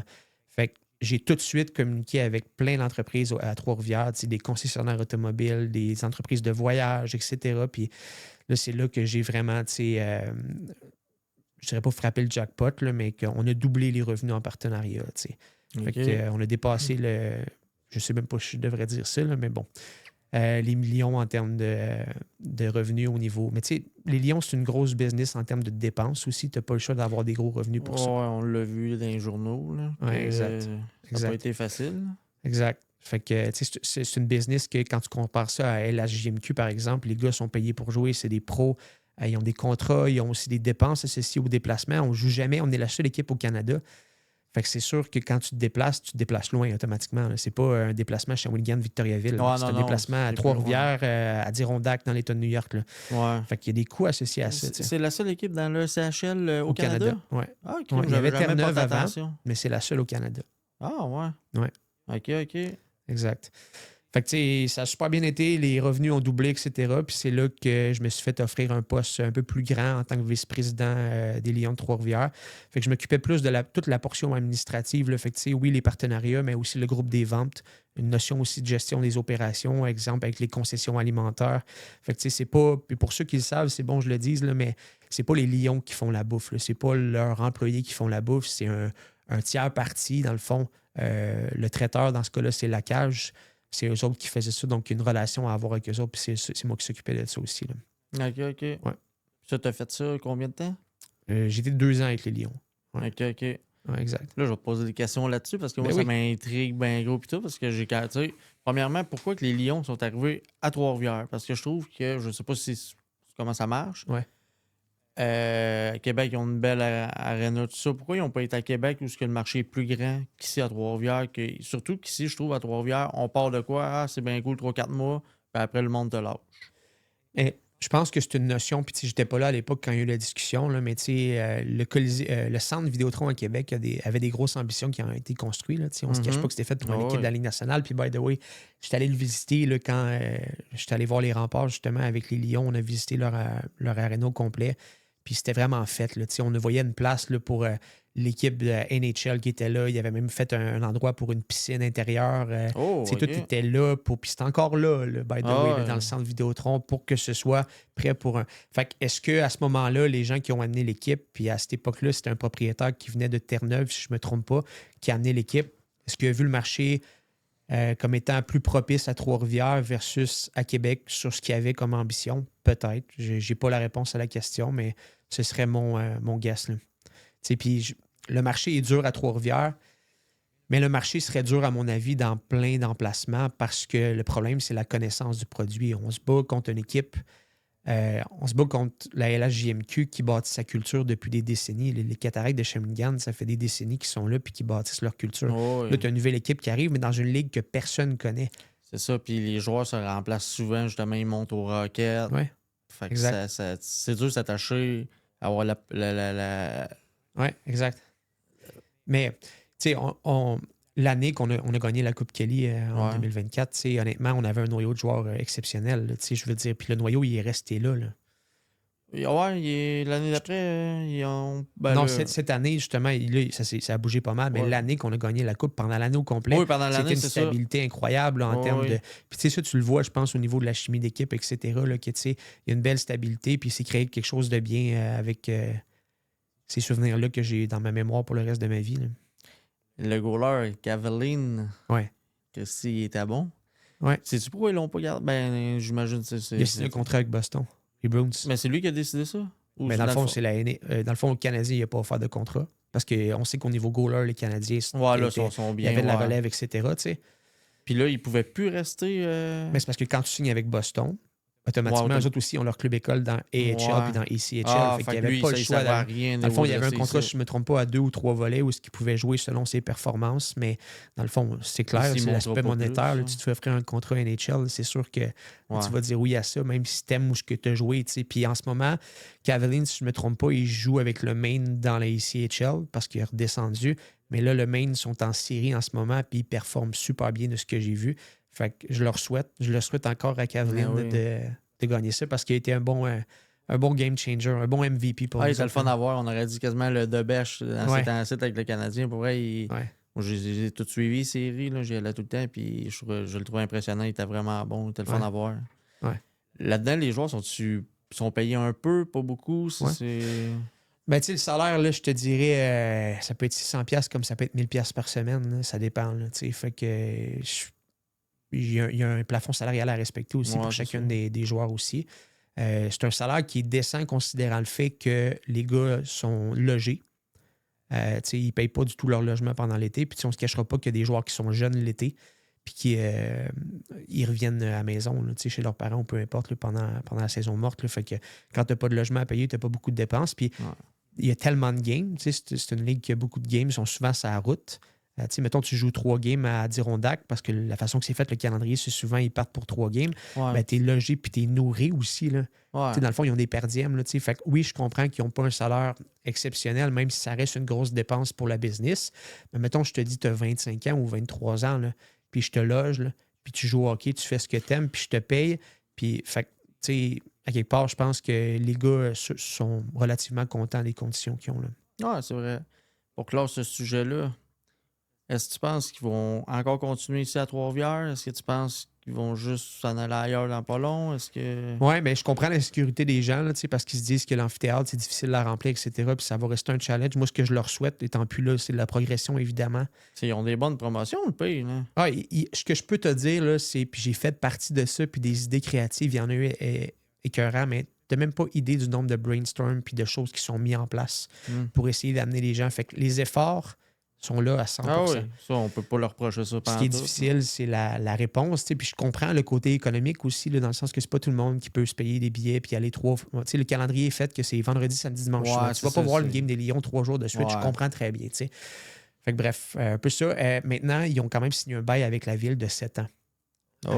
Fait que les discussions sont là pour rester. Puis les propriétaires, c'est des gens qui sont dans le NASCAR aux États-Unis. Ouais. Jeff Dickerson. Puis, en termes de dépenses, le but, c'est pas de braguer, là, mais c'est des miettes là, pour eux autres, les Lions. Là. Fait que je serais pas du tout inquiet par rapport aux besoins financiers pour ce qui est de rester à Trois-Rivières au niveau des Lions de Trois-Rivières. Ah, OK. Ouais. Bon à savoir, on va pouvoir aller voir du hockey encore. Ouais, pour moi, il n'y a pas d'inquiétude. En ce moment, le moment où on se parle, il n'y a pas d'inquiétude. Tu as parti ta propre compagnie? Ouais. En fait, il y a 2 choses. Là. Je fais du coaching en privé. C'est ça, du coaching. Puis j'ai lancé SNA aussi en novembre dernier. C'est quoi ça, SNA? Juste mettre la mise en contexte. Moi, dans le fond, je coach des gens depuis ma compétition de culturisme. Ce que je te disais, justement, je me fais approcher par des gens, mais j'avais le sentiment d'imposteur de dire que j'ai pas de cours là-dedans. Fait que je suis allé suivre mon cours de coaching. Puis depuis 2023, je coach des gens dans leur transformation physique. Et ça fait des années que je fais ça. Et j'ai une partner, un associé qui s'appelle Jade aussi, qui a fait ça, mais elle est plus au niveau course à pied, au niveau mindset, etc. Puis moi, je suis plus au niveau musculaire, supplément, alimentation, ces choses-là. Fait que ça fait des années qu'on se parle puis qu'on se dit, éventuellement, ce serait cool de lancer de quoi ensemble. Puis nous autres, on pense qu'un des enjeux dans le monde en ce moment, c'est que les gens dépendent beaucoup de leur coach. C'est-à-dire que toi, moi, je vais te coacher pendant 6 mois, je vais te dire quoi faire, tu vas avoir des résultats. Mais à un moment donné, je ne sais pas, au niveau financier, tu n'as plus les moyens ou tu as d'autres priorités, bien là, tu vas lâcher, puis tu vas revenir au point que tu étais. Ce qui aurait pu empêcher ça, c'est le fait que toi, tu augmentes tes connaissances au niveau de comment bien prendre soin de ta santé. Fait qu'on pense que les gens ont toujours besoin de coach, mais on pense aussi que les gens, comme moi puis Jade, on a fait, sont capables d'augmenter leurs connaissances pour le point qui devrait être le plus important dans leur vie, c'est-à-dire leur santé. T'sais. Fait que le but, c'est pas de faire de toi un champion, puis un nutritionniste, puis un kinésiologue, etc. Mais le but, c'est d'apprendre à nos clients avec SNA c'est quoi les grandes lignes au niveau de prendre soin de ta santé, puis comment le faire. Maintenant, notre concept, c'est quoi pour le rendre unique? C'est qu'on a décidé de faire ça dans un contexte où on amène les gens dans le sud, au Mexique ou en République. Fait que notre prochaine retraite est au mois de novembre, où est-ce qu'on amène un groupe entre 10 et 20 personnes. Il reste de la place en passant si jamais vous êtes intéressé, puis le prix est vraiment pas cher. Ce qu'on fait, c'est qu'on amène les gens, puis on fait un horaire. Fait que c'est un horaire de 7 jours. Là-dedans, il y a du free time parce que ça reste des vacances. Mais il y a aussi des moments où c'est théorique. Fait qu'on prend une salle de conférence où on fait ça dans un espace là, vraiment propice à ça dans l'hôtel. Où est-ce qu'on va partager, mettons, OK, aujourd'hui, on parle de 1 heure de comment bien s'alimenter, puis 1 heure sur l'entraînement. Fait que le but, c'est que tu ramasses puis tu remplis ton sac à dos au niveau des connaissances pour la santé physique. On fait ça dans comme je te dis, un contexte de 7 jours. Puis le but, c'est, on cible vraiment pas les athlètes. Là. On cible comme moi, mettons. Les gens, monsieur, madame, tout le monde. Là, que, on va donner un exemple. Une maman, 38 ans, ça fait des années que sa priorité, c'est ses enfants. Elle a l'impression avec le temps qu'elle s'est laissée aller puis que c'est une question de priorité, mais elle se rend compte que même si elle voudrait commencer, elle ne sait pas par où commencer. Ben oui, elle peut se prendre un coach pendant 6 mois qui va écouter X montant, mais après ça, comme je te dis, elle n'apprendra pas dans le processus. Fait que le but, c'est de te dire, prends une semaine avec nous autres. Puis je sais que c'est beaucoup demandé à un parent de laisser ses enfants pendant une semaine, mais prends une semaine dans toute ta vie. Là. Si tu prends une semaine, 7 jours sur 365, je pense que ça représente comme 2 de ton année. Là. Puis tu viens avec nous autres, tu vas repartir de là avec un sac à dos qui va rester toute ta vie. Tu sais. C'est quoi la différence entre justement SNA puis le monde qu'on voit sur TikTok, nanana? Suivez ce programme-là, en 10 jours, vous allez avoir des abdos, en 3 mois, vous allez être des Ironman. Il y a tout le temps des millions de personnes, surtout à ça, le fitness, c'est rendu big, là, c'est gros l'entraînement et tout ça. Fait que c'est quoi la différence? Comment tu peux te comparer à du monde justement de même, puis le monde, quand il check les deux, il dit, ben là, moi, je vais payer 100$ à la place de payer un voyage puis tout, puis lui, il va me dire la même affaire. Ouais. Je pense qu'on a cette notion-là, moi puis Jade, on connaît les choses, on connaît à quoi ressemble une vie, exemple d'un parent ou d'un entrepreneur, puis c'est bon de te donner un plan, mais il faut que ce soit réalisable aussi. Puis je pense que la meilleure personne pour savoir que c'est réalisable, c'est toi-même. Fait que moi, je te donne les outils pour bâtir, par exemple, ton propre plan d'entraînement. Je te donne les outils pour bâtir ton propre plan nutritionnel. Je peux bien te dire, mange 2 œufs un matin, mais si tu n'as pas le goût de manger 2 œufs, qu'est-ce que tu vas faire? Au bout d'1 mois, tu vas lâcher, tu sais. Fait que mon but, c'est que tu te dises, à matin, je le sais que j'ai besoin d'avoir des protéines parce que ça me prend. Puis moi, dans mon cours, exemple, je vais dire, en moyenne, les gens devraient manger 1 gramme de protéines par livre de poids corporel. Fait que si tu pèses 200 livres dans ta vie, tu devrais avoir 200 grammes de protéines dans tes repas de la journée au complet. Fait que si tu sais ça, puis tu sais que, exemple, je sais pas moi, tu regardes en arrière du pot, puis tu vois 20 grammes de protéines, bien, tu as le goût de manger un yogourt grec le matin. Il n'y a pas un coach qui va venir te dire il faut que tu manges des œufs parce que toi, tu sais que ton yogourt grec qui va t'apporter 20 grammes de protéines puis qu'à la fin de la journée, ça fait partie des objectifs. Fait que si je te montre un peu les bases de à quoi devrait correspondre ton alimentation, à quoi devrait correspondre ton hygiène de vie, ton mindset, on parle de comment bâtir un objectif. Tu sais, moi, puis Jade a fait des ultramarathons. Là. Elle a couru des. Okay. Elle a couru du nombre d'heures que moi, je passe à dormir dans une nuit. Là. Je veux dire, j'ai de la difficulté à comprendre ça, mais chacun a ses passions. Puis honnêtement, elle est super passionnée par ça, puis c'est une bonne personne. Fait que, tu sais, je pense vraiment que c'est ce qu'on peut apporter aux gens, le côté plus autonomie. C'est ça le mot, là. En fait, il vient de me sauter en tête, là. L'autonomie. Viens t'acheter l'autonomie pour le reste de ta vie et non pas juste pour un plan d'entraînement qui va te coûter peut-être. Puis en ce temps, les coachs, là, ils chargent cher. Là. Ben, c'est cher un coach, ça. Ouais. Tu sais, 300-400$ des fois pour un mois, mais tu vas payer ça pendant 6 mois. Ah ouais, 300-400$. Il y en a, c'est 2500$ pour un an. Là. C'est parce que nous autres, là, moi, te le dire en toute transparence, en ce moment, notre voyage, là, c'est 1900$. 1900$ là-dedans, tu as la retraite, tu as le resort dans le sud, tu as la bouffe inclus, tu as le transport inclus, l'avion inclus, tu as une semaine où tu as tout inclus. Là, puis ça, c'est dû en fait à un partenariat que j'ai bâti avec Voyage à rabais, qui était un de nos partenaires au Lion de Trois-Rivières avec qui j'ai bâti une relation aussi. Fait que tout est venu s'embriquer comme ça, finalement. Ah, crime, c'est intéressant. Puis justement, là, j'en apprends un peu plus sur toi. Puis en t'écoutant, tu vois que t'es pas le genre de gars, justement, qui va prendre les petits détails à la légère. Puis tu vas vraiment vouloir que la personne... Parce que j'ai parlé avec la fille que tu coaches, là, Dominique, une cliente. Dominique. Puis t'es un gars qui, la performance, oui, tu vas performer, tu sais quoi tes limites, on va y surmonter, puis Ouais. tu te fies vraiment à la personne pour la rendre encore plus haut, puis encore plus haut. Mais demander à tout le temps vouloir plus, autant que pour toi que pour ceux que tu coaches, est-ce que tu penses que ça devient comme un défaut Oui. de trop vouloir? Mais c'est là qu'il faut faire la distinction. Moi, je suis comme ça.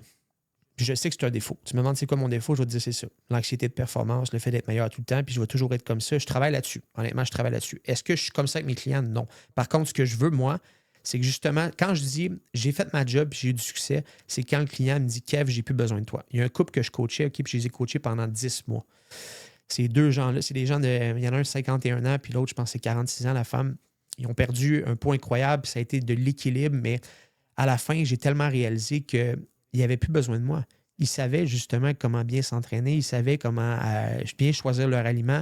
Ils avaient appris des recettes avec moi, ils étaient heureux là-dedans. T'sais. Fait que moi, c'est là que j'ai fait check de box dans le sens que eux autres, ils n'ont pas besoin de plus que ça. C'est ça qu'ils voulaient. Sentiment accompli, that's it. T'sais. Fait que, oui, la notion de performance de toujours faire plus, mais pour moi, quand j'atteins un niveau de. Je leur ai transféré ce que j'avais à avoir comme connaissance. Je vais laisser. Tu sais, tout ce que je fais, là, tu le remarqueras, là, ça n'a jamais rien à voir avec l'argent monétaire. C'est pas le côté monétaire. Je comprends que chez Bell, je faisais un bon salaire, mais j'ai quitté en me disant je sais même pas le salaire que je vais faire. Ouais. Puis finalement, je fais un bon salaire quand même, mais j'ai pris la chance. Puis encore SNA, le chiffre que je t'ai dit tantôt qu'on vend le voyage, on fait à peine de profit là-dessus parce que je ne fais pas ça pour l'argent. Je fais ça parce que j'ai besoin d'avoir le sentiment d'accomplissement. Au même titre que quand un client me dit je me sens que j'ai plus besoin de toi, je ne suis pas là à pousser pour dire non, on prend 6 mois encore, ça va me donner genre 1200$ dans mes poches. C'est pas ça. T'sais. Au contraire, je suis comme yes. Puis tu sais quoi? Il y en a d'autres que je vais pouvoir aider. Non, c'est ça. Toi, tu veux vraiment. T'es un Kevin, je comprends c'est quoi. T'as le cœur à la bonne place. Vive les Kevin. Oui. Exact. Puis là, la retraite que tu vas faire, c'est-tu la première retraite que tu fais? Ah, c'est la première. Fait que t'as aucune expérience à retraite. Là, dans le fond, t'as 20 places, t'as dit? Oui, exact. Mais là, on a déjà des places de combler, là. Mais dans le fond, c'est entre 10 et 20 personnes qu'on va avoir. On ne veut pas avoir plus que 20 personnes parce qu'on se dit que c'est important de garder la qualité. Tu sais, autant qu'il y a des moments où il va y avoir des entraînements de groupe, puis en passant, tous les entraînements sont de portions volontaires. Là, fait que quelqu'un, ça ne tente pas de se lever à 8 h le matin pour aller courir, viens pas, c'est bien correct. La portion théorique est plus obligatoire parce que je veux te transférer mon bagage, mais l'entraînement, non. Puis il y a aussi du temps personnel avec le coach. Fait que si toi, il y a des affaires, tu viens en retraite, puis tu me dis, Kev, ça, je suis pas à l'aise d'en parler à groupe, mais j'aimerais ça prendre un moment. Il y a des moments individuels aussi qui sont basés. Fait que c'est pour ça qu'on ne veut pas avoir non plus 40 personnes. OK. Puis penses-tu que ça va se combler toutes les places? Oui, bien honnêtement, on a encore un peu de temps. Tu sais, j'en parle énormément, puis tout le monde me dit c'est bon. Il y a des challenges. Les challenges c'est une semaine. C'est pas tout le monde qui a des vacances. Puis on connaît le contexte économique aussi en ce moment. Il y a déjà des gens qui voyagent, etc. Fait que, mais je crois tellement à ça, là, Kevin, pour vrai, que c'est no-brainer qu'on va le faire arriver. Pour vrai, puis tu sais, je l'ai prouvé en ce qu'on disait un peu plus tôt, là, mais quand j'ai de quoi dans la tête, là, non, t'as pas de l'air à l'avoir ailleurs. No way que ça n'arrivera pas. Là. Puis tu sais, mon rêve, faire ça 12 fois par année. Là. 12 fois par année, je m'envoie une semaine dans le sud. Moi, je suis un gars qui adore. On n'en a pas parlé, là, mais je suis un passionné de voyage. Là. Okay. Pour moi, je suis un gars qui aime la chaleur, les palmiers. C'est ma façon de décrocher, de me sentir bien dans ma tête et dans mon corps. Avec l'Alma à moins 40, ça n'arrivera pas. Ça t'a fait je pense que je vais aller dans le sud à la place. Exact. Fait que bref, mon rêve, c'est ça. Là, puis écoute, on travaille fort. Je peux te dire qu'on travaille fort là-dessus. OK. Ouais. On va te poser des questions sur les produits. Parce que, tu sais, le monde, moi, je vais prendre ça. Puis, tu sais, il y a tellement de produits qui se vendent autant que je sais pas paye, peu importe où. Les suppléments, tu parles? Ouais. Mm-hmm. Fait que dis-moi qu'est-ce que t'en penses sur une échelle de 0 à 10, puis fais-moi un petit briefing là-dessus. Pourquoi c'est bon ou c'est pas bon. OK. Le Fat Burner. 3 sur 10. C'est overrated. C'est sûr. Pourquoi? Parce que, bon, Fat Burner, c'est pas compliqué. Il y a de la caféine là-dedans. Ça fait juste la caféine vient brûler plus d'énergie là-dessus. Mais le problème, c'est qu'encore une fois, je te reviens à la pyramide que j'ai dit tantôt.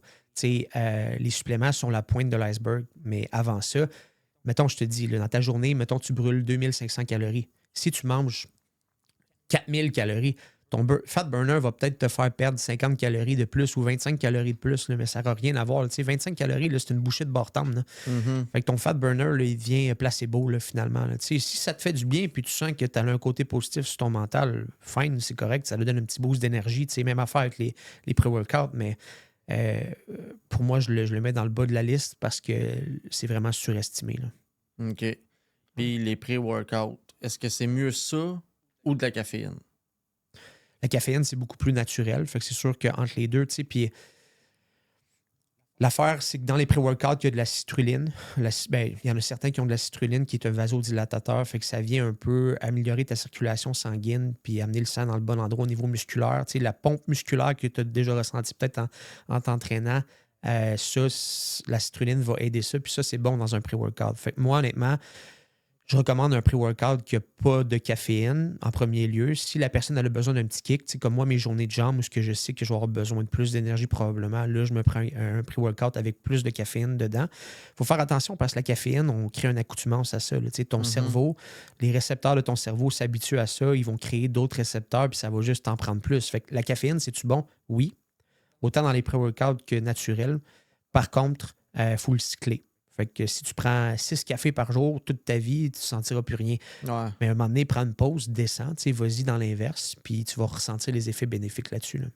Mais pré-workout, tu penses-tu que ça peut être, on dirait aussi une forme de, tu sais, c'est mental. Ah, j'ai pris du pré, je vais lever plus, je vais être plus endurant, je suis mindé. Parce que il y a des pré-workouts avec 300 ou 400 mg de caféine. Ça, c'est l'équivalent de 3 ou 4 cafés one-shot. Fait que c'est sûr que là, tu le sens. C'est sûr que là, le monde, il le sent, tes pupilles dilatées puis t'es primé, là, mais je veux dire quelque part à quel point c'est de temps en temps, là, ça m'est arrivé, là, je te cache pas, là, de prendre des pré-workouts de même, puis ça l'allume bien comme il faut, puis c'est correct, là, mais il faut juste pas que ça devienne une routine. Une habitude. Exact. Le BCA. C'est des acides aminés. Il y a 3 acides aminés, la valine, la leucine, puis l'isoleucine. Les 3 servent récupération musculaire, excuse-moi. Maintenant, est-ce que ça a un effet placebo plus qu'autre chose? Je pense que oui. Je ne sais pas si dans tes questions, tu parles des EAA aussi. Ouais. Mais je vais parler de ça tout de suite parce qu'il y a une différence entre les deux. Dans le fond, il y en a un, c'est 3 acides aminés et l'autre, c'est 9 acides aminés. Je recommande beaucoup plus les EAA que les BCAA. Les EAA sont plus complètes. Puis ils vont surtout servir à si la personne ne mange pas assez de protéines dans sa journée, par exemple. Pourquoi? Parce qu'ils vont aider, dans le fond, à créer la récupération musculaire, comme je disais. Puis ça te prend un minimum de protéines dans une journée. Là. Fait imagine que les EAA, c'est comme une forme de protéine aussi, mais ils ne viennent pas avec les calories puis tout ce qui vient avec. Ce n'est pas des aliments en tant que tels. C'est plus une notion de protéines. Fait que pendant l'entraînement des EAA, je le conseille honnêtement, c'est super bon. Pendant l'entraînement, prendre ça. Ça peut être avant, ça peut être après, mais l'idéal pour moi, c'est pendant. OK. Ouais. J'avais la protéine, mettons, tu sais, bon, on dit que la whey, c'est comme un peu plus de masse grasse. Si je me trompe pas, c'est ça? Non, pas nécessairement. Mais en fait, c'est le processus de filtration. Là, puis j'ai oublié de te donner la note sur 10 pour les autres. Là, mais celle-là, pour moi, la protéine, 10 sur 10. C'est le supplément, à mon avis, le plus important pour tous les clients que je recommande à tous les clients. La protéine chez Popeye, que tu prennes au Shop Santé, y a-tu tant une différence? Oui. Puis là, si je te perds, tu me suis, je vais répéter parce que des fois, je l'explique, puis c'est quand même scientifique. Mais dans le fond, quand Santé Canada approuve un produit, OK?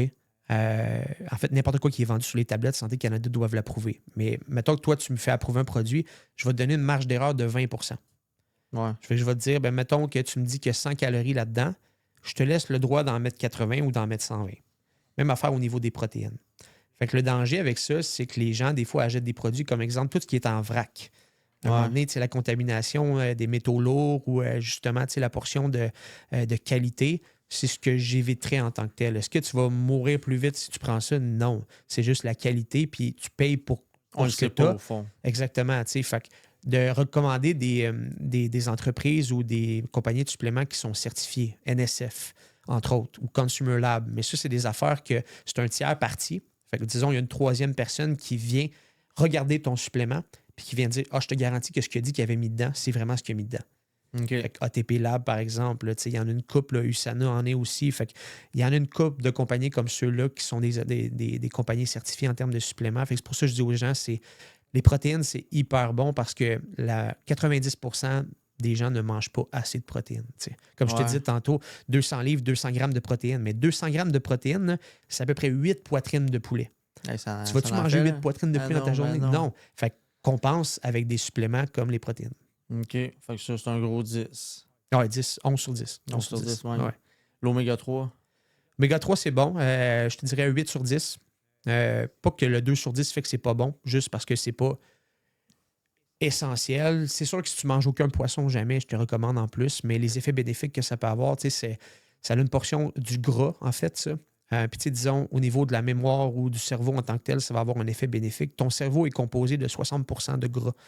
Fait que c'est sûr que quand tu amènes du oméga 3, ça peut être bénéfique. Ils disent que ça a des effets sur la mémoire aussi, le cardiovasculaire aussi, puis les hormones, autant pour les hommes que les femmes. Là. Fait que oméga 3 est très bon pour la santé. OK. Ouais. Puis encore une fois, faites attention à la qualité. Puis aussi les pots transparents. Pour les oméga 3. J'avais ça que c'était pas l'idéal. Exact. Ils vont venir perdre une certaine qualité dans les pots transparents. Exemple, Costco, qui ont des oméga 3 et des pots transparents. Non seulement, ce n'est pas des choses qui sont entérinées par la NSF, donc on ne sait pas si c'est écrit, par exemple, X nombre de oméga 3, si c'est vraiment ce qu'il y a dedans, mais en plus, ils viennent s'oxyder. Ouais. Le mot, c'est oxyder directement dans le pot quand il y a de la lumière qui rentre à travers. Là, fait que... Des petits détails, quand même, que tu dis c'est banal, mais qu'il y a une différence, finalement. Puis c'est pour ça qu'ils séparent souvent ce qui sépare souvent les gens de leur santé, c'est souvent leur connaissance. Tu ne peux pas tout savoir. Mais ce que je te dis là, je ne l'ai pas appris dans ma formation de coach. Je l'ai appris parce qu'on est dans un ère aujourd'hui où l'information est partout. Puis je me suis juste mis à me connecter à des gens que je savais qui étaient compétents. Puis c'est ce que je conseille aux gens de faire, comme avec nous, avec SNA. Là. OK. Enfin, ouais, ben, ça, toi, tu as l'air vraiment en avoir de la compétence pour vrai. Puis justement, tu lis tout, tu écoutes tout, tu veux la performance de tout. Fait je pense que tu serais un bon coach. Je retiens ça. Moi, je retiens ça. Anytime. Il en reste 2. Le magnésium. Magnésium, c'est bon pour la récupération. Ça sert à plus de 300 choses dans le corps en termes de réaction. Là. Fait que, le fonctionnement des cellules, les molécules, etc. La récupération musculaire aussi. Et le sommeil, est-ce que ça va faire en sorte que ça va être un somnifère? Non, pas du tout. Est-ce que ça peut optimiser ton sommeil? Oui. Fait que le magnésium, je le recommande aussi. Dans le fond, mon top 3 là, que je recommande des fois à des clients, puis moi, c'est pas parce que tu dis à mon client que je te dis tu vas prendre ça, ça, ça. Je vais te donner des conseils, puis tu prends avec les effets que ça peut avoir, puis tu y vas en conséquence. Par contre, si, exemple, un client me dit j'ai des problèmes digestifs, là, on va poser des questions. Tu manges-tu assez de légumes?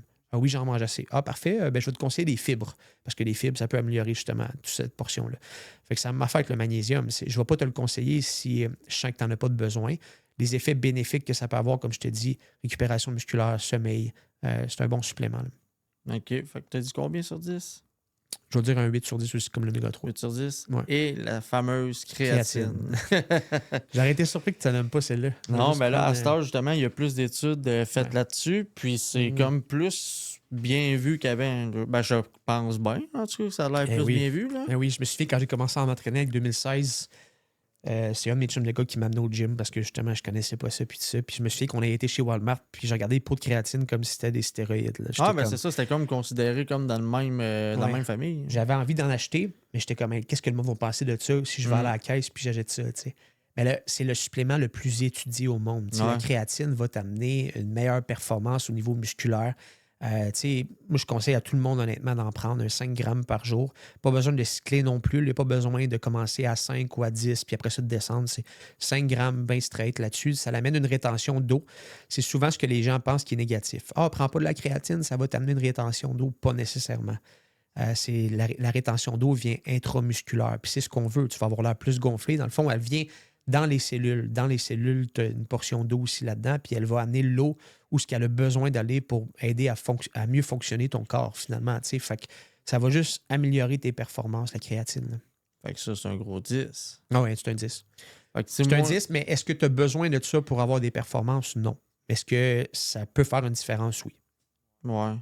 Fait que, moi, mettons, je m'entraîne normal, je joue beaucoup au hockey, tout ça. Fait que, moi, je prends, mettons, la protéine, la créatine, magnésium, oméga 3. Je suis en business quand même. Oui, c'est sûr que j'ai pas vu l'ensemble des choses dans le sens que, mettons que tu me dis ton alimentation ressemble à X, Y, Z, je vais aller poser des questions là-dessus avant ton sommeil, etc., avant de te dire que tu as absolument besoin de prendre du magnésium puis de l'oméga 3 parce que Ouais. mon but non plus, c'est pas que les clients dépensent de l'argent dans les airs en se disant je vais prendre du magnésium parce que c'est 8 sur 10. C'est Ouais, non, t'en ouais. as-tu besoin? Puis je comprends que tout le monde en a probablement besoin là, parce qu'ils disent que nos sols dans l'agriculture sont de moins en moins riches en minéraux, dont le magnésium, justement. Fait qu'on a besoin d'être supplémenté de plus en plus. Fait que ça, je le comprends. Mais reste quand même que, tu sais, il y a d'autres choses à voir avant. C'est Comme je te vraiment dis, du cas par cas, on finalement. construit la pyramide avant. Ouais. Tu sais, je suis comme avant de parler de ça, là, parlons de tout le reste, là, ta nutrition, ton sport, tu sais, comment tu t'entraînes, ta récupération, ton sommeil. Un des affaires les plus sous-estimées pour vrai, le sommeil. Là. Tu sais, je veux dire, les gens ne dorment pas assez de nos jours. Là, puis Ah sont non. comme. Puis des fois, tu es comme je dors 9 heures, mais as-tu vraiment bien dormi 9 heures ou tu t'es Ah, des réveillé fois, tu 15 dors fois, pas bien. etc. Tu sais, quand j'étais en fin de ma prep de compétition, je pense que je me réveillais 10 fois par nuit. Là. Pourquoi? Parce que mon corps n'était pas en santé. Là. J'étais en restriction calorique à côté. Je transpirais. Tu sais, mon sommeil était dégueulasse. Là, tu sais. Fait que c'est pour ça que je pose des questions comme ceux-là avant. Là. Ah, parfait. Fait que je vais te référer comme coach. J'aime ton approche, puis vraiment ce que tu as l'air à vouloir aller chercher comme point, puis Ouais. c'est intéressant. Puis, tu sais, moi, je fais tout le temps des appels préparatoires pour voir est-ce que je connecte avec les gens avant. Tu sais, ce que je vends avant tout, c'est plus une relation qu'un produit. Mhm. Je veux que. Puis, tu sais, souvent, ce que ça finit, c'est que je deviens quasiment chum avec mes clients. Il y a Ben, des c'est gens le avec fun. qui j'ai moins d'affinité, mais je suis là pour t'aider, je suis pas là pour te vendre un produit, puis qu'après 6 mois, tu fasses comment je n'ai pas besoin. Puis c'est correct, tant mieux si c'est arrivé là, des gens qui m'ont dit écoute, je suis rendu correct, j'ai plus besoin de toi, puis all good avec ça. Là. Ben oui, ben oui. Puis là, ça marche bien, là. Ouais. Ce business-là, puis Ouais. tu vis bien de ça. Oui, exact, exact. Puis surtout, je suis heureux avec la flexibilité que ça me donne. Tu sais, en ce moment, Mhm. il y a tellement de gens de nos jours qui ont des jobs et qui se disent je vais être heureux rendu à la retraite. Tu sais, ça me fait penser quand j'étais chez Bell, j'avais un gestionnaire qui était là et qui disait Kev, je vais assez être bien à la retraite. Là, tu sais. Puis il est parti à la Ah, il y retraite. a hâte, Puis là. 6 mois plus tard, il a pris l'aide à mourir pour le cancer. Tu sais. Ouais. Fait que ça va tout le temps me rester. Il s'appelait Jacques Girard. C'est un des gars qui m'a le plus influencé en termes de gestion. Un gars calme, un gars mature, un genre de coach, là, tu sais, low profile, mais qui a un impact incroyable. Fait que pour moi, ça me frappait. Puis ça me rappelait le fait que la journée où tu es peu heureux dans ta job, change. Puis au pire, tu vas te planter. Mais tu vas, au bout de la ligne, là, tu sais, à la fin, là, tu vas voir pourquoi c'est arrivé. Mhm. Puis je suis convaincu que ça va être plus positif. Là, tu sais. Fait que moi, j'ai pris le guess de partir de chez Bell en sachant pas ce que je m'en allais. J'ai vécu quelque chose d'incroyable avec les Lions Trois-Rivières, que j'ai gagné une coupe avec une bague que je vais pouvoir léguer à ma fille. Oui, puis je veux qu'on la voie justement. Là, j'étais Ouais. là après ça. On va la montrer, cette petite bague-là, elle va à peine. Ouais. Tu veux-tu qu'on la montre? Mais oui, ouais, montre-nous là ça. Fait que ça, c'est un souvenir, honnêtement, que je vais garder toute ma vie. Tu sais, puis tu peux le regarder, là. Mais c'est lourd, là, comme un gros caillou, oui. disons ça comme ça. Puis, tu sais, peu importe le prix que ça vaut, là, parce que ça vaut pas 2 piastres non plus, là, mais même si quelqu'un Mais m'offrirait 5 000, sentimental, là, ça vaut cher, ça. Là. ça, c'est probablement ce que j'ai dans les tops de plus précieux, là, tu sais, puis que je vais être fier la journée où je vais mourir de pouvoir laisser à ma fille. Puis c'est pas que c'est à cause de moi qu'on a gagné la coupe, tu sais, mais c'est le sentiment d'avoir fait partie de quelque chose de plus grand que nous autres, tu sais, finalement. Il y a sur le pont de Trois-Rivières, ici. Ouais. Ah, Bon, j'avais pas remarqué. ouais. Les détails là-dessus sont exceptionnels. Là. Fait que, Hey, pour vrai, là, les couleurs, Ouais. toutes, c'est.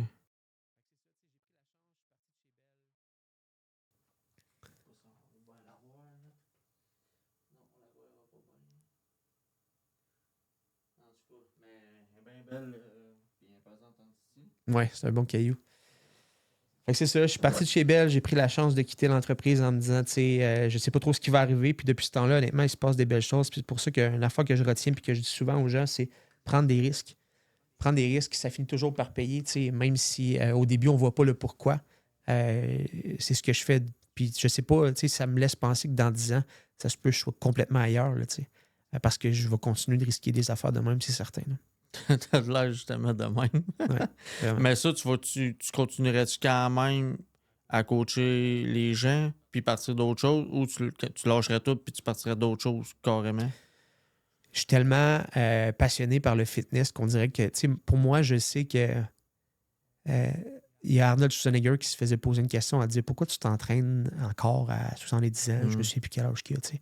Puis il a répondu ben, pour la même raison que je respire à chaque matin ou que tu sais, que parce que ça fait partie de ma routine, puis je me vois pas à 50, 60 ans à plus m'entraîner, tu sais, parce que ça fait partie de ma routine, puis ça me procure un bien. Fait que comme c'est une passion, Je ne sais pas où ce que je vais être dans 10 ans, mais c'est sûr qu'en ce moment, je ne me vois pas aider des gens. Je ne sais pas dans quel contexte. Toi, c'est vraiment la relation d'aide qui t'attire vraiment, peu importe dans quel Exact. contexte, justement. Exact. Mais là, c'est le match parfait parce que tu adores l'entraînement et tu aides les gens. Fait que c'est parfait pour toi. C'est ça. Puis le sentiment d'avoir laissé ta trace avec quelqu'un. Tu sais, quand je coachais les jeunes au baseball, là, de voir le kid lancer la balle, puis de voir que ce que tu as montré, ça va y rester toute sa vie, mais c'est toi qui as amené ça.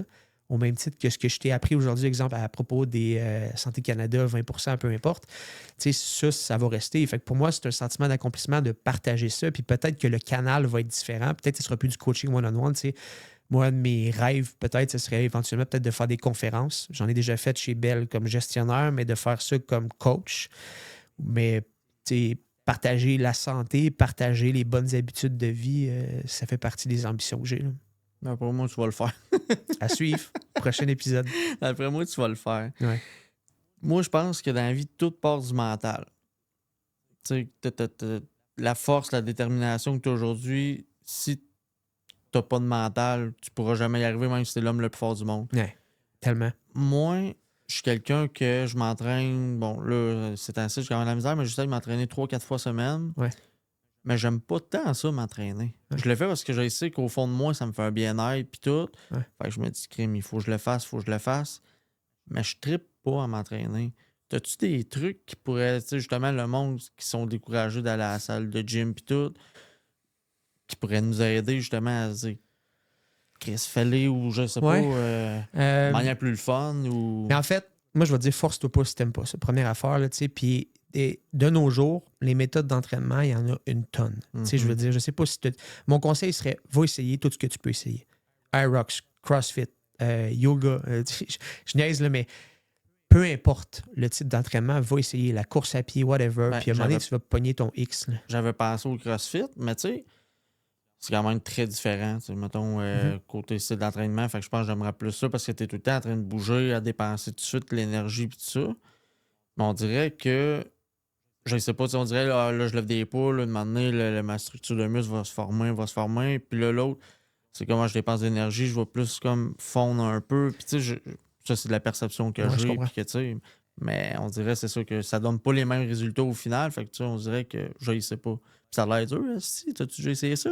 Non, j'ai déjà essayé ça. J'ai failli mourir 3 fois. Ah ouais? Mais, puis, tu sais, je suis en forme, mais pour vrai, je lève mon chapeau. Puis, tu sais, pour répondre à ta question au niveau musculaire, regarde les champions de CrossFit, là, c'est des gars qui sont tellement en forme puis en shape physiquement. Oui. Fait que c'est juste une manière différente de faire ça. Moi, je suis en amour avec la portion bodybuilding parce que j'aime l'entraînement qui vient avec, mais regarde les gens qui font du CrossFit, regarde les gens qui font du Aerox. Ça l'amène une shape pareille. Il ne faut pas avoir peur de perdre du muscle ou quoi que ce soit. Au contraire. Puis, fait que mon conseil, ce serait trouve de quoi qui va te plaire. Il y a des cours de spinning. Je ne sais pas si tu as déjà fait un cours de spinning, là, mais tu sors de là, tu es étourdi tellement que. C'est ça, exact. Fait que tu sais, des possibilités, il y en a plein, il faut juste les essayer. Puis mon conseil, c'est trouve de quoi qui va te faire bouger, que tu vas aimer. Tu veux jouer au volleyball 3 fois par semaine, joue au volleyball. Tu veux jouer au deck hockey, joue au deck hockey, mais bouge. C'est le meilleur médicament qui ne peut pas arriver dans ta vie. Moi, je dois jouer au hockey 5 fois semaine, puis ça me fait mentalement, ça me fait tellement du bien. Là.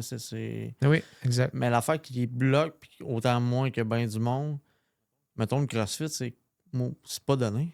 C'est cher, puis je comprends. Je veux dire, c'est une business comme un autre, puis je comprends.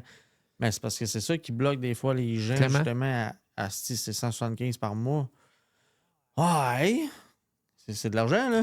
Oui, exact. Puis, mais le problème dans la vie aujourd'hui, c'est qu'on dirait que tout est cher. Hein, fait que, je comprends aussi. Mais... C'est de faire un choix. Puis aussi, il y a tout le temps des alternatives. Là. Puis autant dans l'alimentation qu'il y a des alternatives, dans le sens que si tu veux manger une crêpe le matin, tu n'es pas obligé de manger une crêpe avec 2 tonnes de sucre. Manger une crêpe protéinée, au niveau de l'entraînement, il y a des alternatives aussi, dans le sens que si tu ne veux pas payer pour aller au CrossFit, tu t'équipes un peu à la maison, puis tu te fais des entraînements peut-être un peu plus style CrossFit. Là, à cette heure, là, comme j'ai dit, on a accès à tout. ChatGPT, YouTube, là, tu regardes là-dessus, entraînement CrossFit ou Tabata, 30 minutes, il va te sortir de quoi qui va faire en sorte que tu as bougé. Et puis, comme je te dis, la journée où tu vas pogner de quoi que tu aimes vraiment, tu vas dire, OK, ça vaut le prix ou j'y vais, parce que je vois l'impact que ça va avoir autant ici que sur la shape. Là. Non, ouais. Je pensais, un de mes amis fait du bodybuilder lui aussi. Jesse Goulet, connais-tu? Oui. Ah ouais? Je sais qui. OK. Je sais pas où il habite, là, dans le fond, mais je sais qu'il habite à Paris, là, une couple d'années. Mais ouais, t'as pas fait de compétition en même. Ben, dans le fond, Non. ta compétition, c'est pas en même temps. Là. Non, il s'entraînait au gym parce que je m'entraînais avant qu'il a fermé. Là, fait que Ouais. je sais c'est qui à cause de ça. Ok. Ouais. Je te check. Tu as Ouais. des belles oreilles. Des petites oreilles. T'as l'air que c'est un de tes complexes. Ouais, t'as pas tort. Je regarde ma fille de 4 ans, je regarde mes oreilles, puis je suis comme, on a les mêmes oreilles, mais non seulement ils se ressemblent, mais ils sont de la même petite grosseur. Fait que je sais pas, ça grandit ailleurs dans le corps, faut croire, mais pas les oreilles. Ah, ben en tout cas, tant mieux. C'est drôle ça que tu saches ça. On n'a pas Chacun parlé. ses complexes. Ouais. T'en as-tu d'autres? Ben, ça a l'air aussi que t'es fier de tes mollets. C'est parce que De tout le tes monde m'en jambes. parle sans même que j'en parle. C'est pour ça que je me suis mis en pantalon long, mais. Ah, bon, on pourra pas y voir. Non, malheureusement, c'est réservé aux 18 ans et plus. Mais toi, tu fais pas juste chest-bras, là. Tu entraînes les jambes, puis c'est Mais oui, important. c'est important. Là. Exact. Tu sais, c'est l'ensemble du corps en son entier. Puis j'ai recommencé beaucoup la course à pied aussi, là, fait que ça vient avec. Là. Pourquoi le monde skip les jambes? C'est dur. OK. On chasse la douleur. Ouais, c'est vrai. Ouais, mais tu sais, je veux dire, tu benches, c'est aussi dur, je sais pas. Puis je sais pas s'il y a de quoi aussi de par rapport au sexe là-dedans, dans le sens où est-ce que les femmes aiment mieux faire les jambes, puis les hommes aiment mieux faire Ouais. les hauts du corps. Je sais pas. Je sais pas. On aime mieux être plus gros du haut du corps, puis de. Ouais, Je sais pas. ça paraît plus vite ou... Exact, je sais pas. Ah, ben, tu t'informeras là-dessus si tu sais pas cette réponse-là. Toujours besoin d'apprendre. Mais oui, c'est ça. Ouais. Parlons de ta famille un peu, on en a pas parlé. Toi, as-tu des frères et des sœurs? Ouais. On est 5 enfants chez nous. OK, 5, OK. Ouais. Je suis le plus vieux de la gang. T'es le plus vieux? Ouais. Ah ouais. On a 10 ans de différence entre le premier et le dernier. OK, quand même, Ouais. OK. Ouais. Ou 2 ans, dans le fond. Tac, tac, tac. Bon, dans le fond, moi, j'ai une sœur où est-ce qu'on a le même père, la même mère. Puis j'ai 3 frères où est-ce qu'on a la même mère, mais pas le même père. OK. Ouais, exact. OK. Fait que dans le fond, 4 gars, une fille. Ouais, exactement. Ah ben. Ouais. OK. Puis, es-tu en bonne relation avec eux? Est-ce que... Ouais. On a vécu des choses dans notre vie, honnêtement, là, qui a fait en sorte qu'en ce moment, à 5, c'est difficile de tout se voir, tout le monde ensemble, tout le temps. On a toutes des routines. Mais quand on se voit, on sent que ce qu'on a vécu ensemble fait en sorte qu'on est hyper proches. Là. OK. Ouais. Eux, ils habitent à Trois-Rivières ou il Ouais. y en a un qui habite à Alma? Non, tout le monde est à Trois. Ben, ma soeur, elle, ça rive sud, là.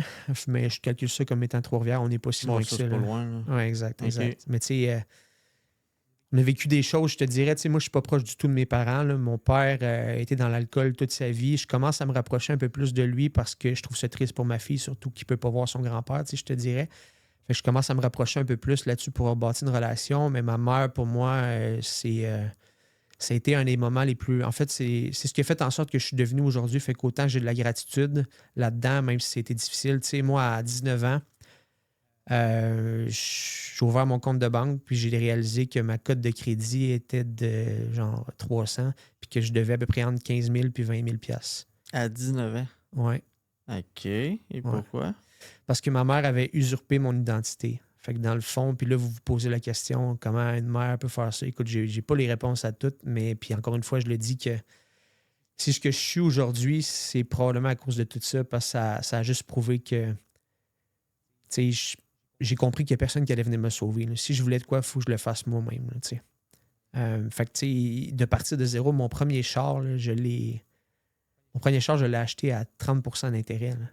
En 3e chance au crédit, un Chevrolet Cobalt, tout ce qui m'a coûté genre des 20 000 $, puis c'est un Chevrolet Cobalt usagé, tu sais, fait que j'aurais pu porter plainte, j'aurais pu faire des actions, puis tu sais, en ce moment, elle est en prison là, depuis des années parce que tu peux comprendre que ça l'a fait ça à son fils, elle a fait ça à beaucoup de monde. OK. Fait que c'est Fait que ça. c'est vraiment une fraudeuse. Ah oui. Niveau professionnel. NHL.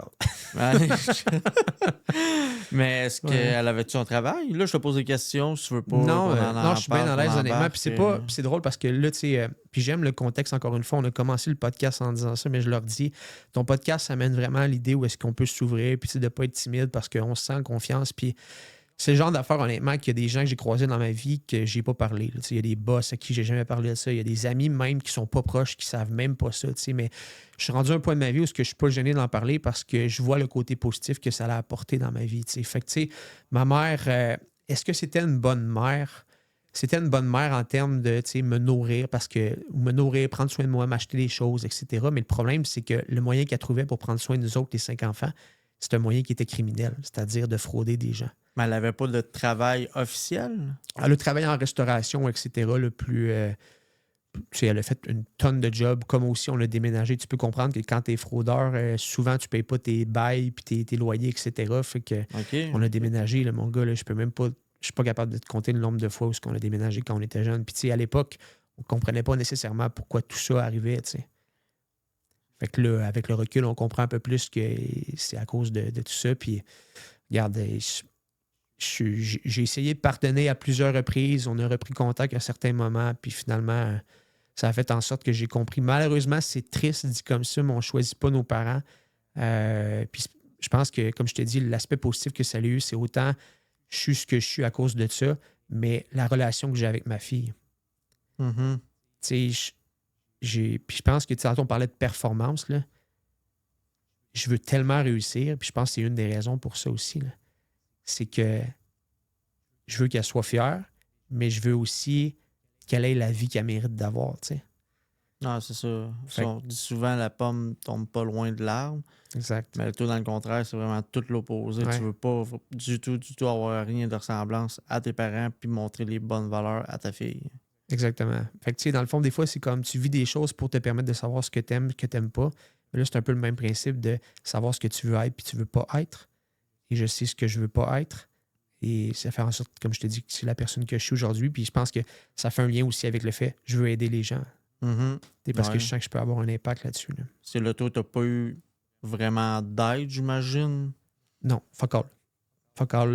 Tu sais, je te dirais tout ce que j'ai dans ma vie en ce moment. Là, tu sais, puis j'en ai des chums, là, puis tant mieux pour eux autres. Là, mais tu sais, c'est fait donner son premier char, Mm-hmm. c'est fait payer l'école, etc. Tu sais, moi, quand j'ai commencé chez Bell, là, je dépendais que de moi, là, tu sais, puis c'était mes affaires, mon loyer. Puis encore une fois, tu sais, quand j'ai commencé à 21 ans chez Bell, ma cote de crédit, là, j'avais même pas eu moyen de me faire approuver au crédit pour un logement. Là, tu sais, il fallait que je trouve des solutions, d'avancer des fonds puis des choses comme ça. Tu Là, t'es tout le temps débrouillé tout seul, t'as trouvé toutes les solutions tout seul. ça a Mais- été un combat. Ouais. Au moment que tu apprends que ta mère... Ben, comment tu l'as appris? Dans le fond, là, ta carte de crédit... J'ai été emprunté pour une carte de crédit. Je me disais 19 ans, je vais aller à la caisse, je vais aller me faire une carte de crédit. Puis là, on m'explique que j'ai déjà plein de cartes de crédit. Et que Puis là, après ça, je fais des démarches. Puis je me rends compte que j'ai un bill à Hydro-Québec, j'ai un bill à Bell Canada, j'ai un bill à TELUS, j'ai un bill à Fido, j'ai un bill à Roger, j'ai un bill à. C'est bon, Ça arrêtait plus, man. Fait que, tu sais, j'en ai pleuré une shot parce que tu te demandes à cette époque-là, tu sais, à 19 ans, pourquoi est-ce que ça arrive. Mais encore une fois, tu sais, il y a des affaires que je contrôle pas. Puis en ce moment, ben, c'est ça. Mais comment t'as fait savoir que c'était ta mère? Ben, à un moment donné, tu t'en rends compte dans le sens que, bon, C'est pas elle qui l'a avoué. T'es pas arrivé chez vous, hey, man, Chris, comment ça, j'ai des comptes. Mais non, mais je le savais, là, dans le sens que, mettons, Hydro-Québec, pour l'adresse où on reste, là, par exemple. Ah, là, ok. tu sais. Fait que, tu sais, on a un bill. Parce que dans le fond, ce qu'elle faisait probablement, c'est le fait que elle monte un bill Hydro-Québec, elle arrête de payer. Quand il coupe, elle le met au nom de quelqu'un d'autre. Tu comprends? Ben Fait que là, l'intérêt continue de monter. Là. Si tu fais ça pendant 2 ans, le paiement pas fait, ça te continue de monter. Fait que bref, c'était évident que c'était elle, tu sais, parce que mes parents sont séparés depuis que je suis très, très, très jeune. Fait que c'était sûr que c'était pas lui. Fait que. Puis mes frères et sœurs. T'habitais pas avec ton père à ce moment-là. Uniquement avec ma mère. Fait que, tu sais, mes frères et sœurs étaient trop jeunes pour avoir une carte de crédit Ouais. ou quoi que ce soit. Fait que j'étais la cible. Ouch. Quand même. Puis au moment que tu réalises tout ça, est-ce que tu as eu la discussion avec ta mère?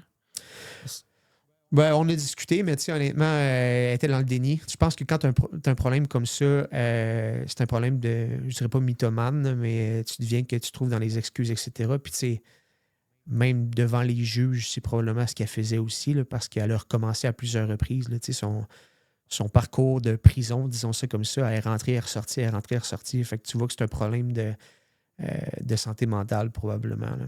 Puis là, ça fait combien de temps qu'elle est en prison? Comme je te dis, elle a eu des va-et-vient, là, mais tu sais, écoute, ça fait 10 ans que je suis avec ma blonde, fait que ça fait pas loin de 9 ans. OK. Puis elle a une peine de... Je sais pas. Honnêtement, comme je te dis, je suis complètement déconnecté, ça m'intéresse même pas. Tu sais, mes frères et sœurs, des fois, en parlent, mais moi, je suis vraiment détaché émotionnellement parce que, puis oui, c'est triste, mais la seule chose, en fait, que je trouve triste, c'est même pas pour moi parce que je suis plus triste. Là. Je suis rendu à un point de ma vie où j'ai comme tourné la page, puis j'ai comme fait « it's done ».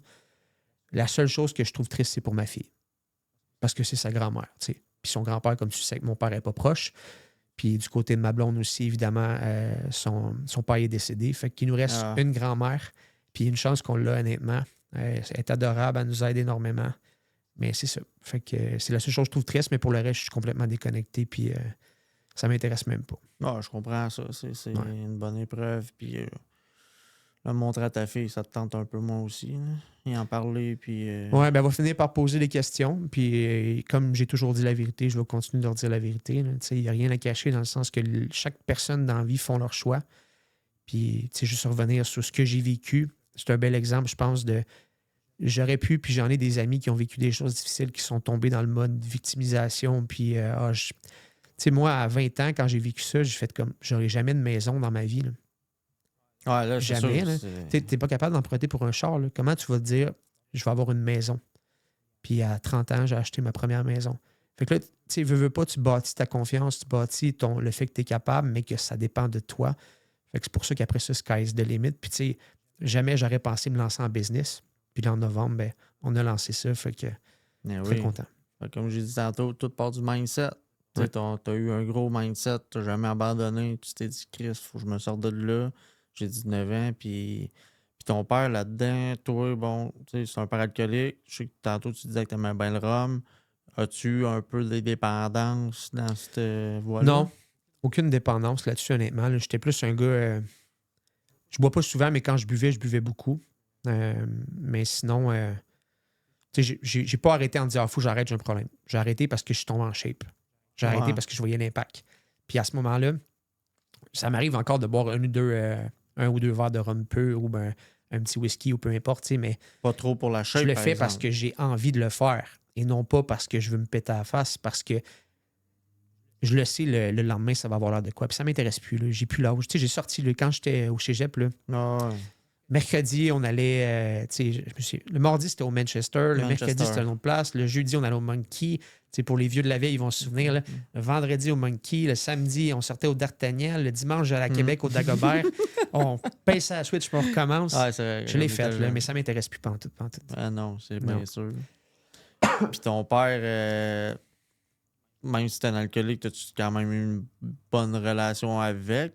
Ou c'était même quelqu'un d'autoritaire, violent? Non, pas du tout, honnêtement. Là, c'est quelqu'un qui, malheureusement, est tombé dans l'alcool, probablement dû à l'ennui ou je le sais pas. Là, moi, quand j'étais jeune, les souvenirs que j'ai de mon père, c'est que mes parents étaient séparés jeunes, puis ils venaient me chercher, puis on avait des bons week-ends, etc. Puis je pense qu'à un certain moment de sa vie, il est tombé là-dedans. Puis on n'a jamais nécessairement beaucoup parlé, parce que lui, il n'est pas quelqu'un qui parle beaucoup, enfermé, etc.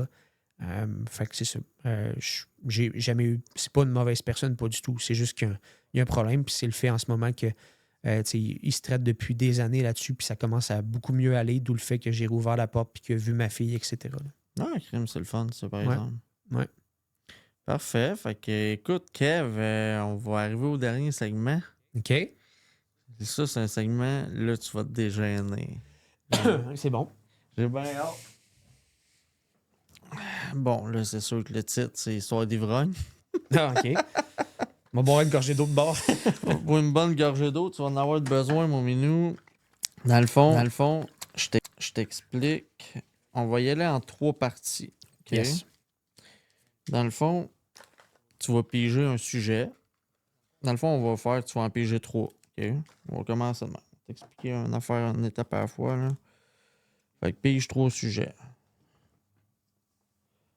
1, 2, 3. Yes, sir.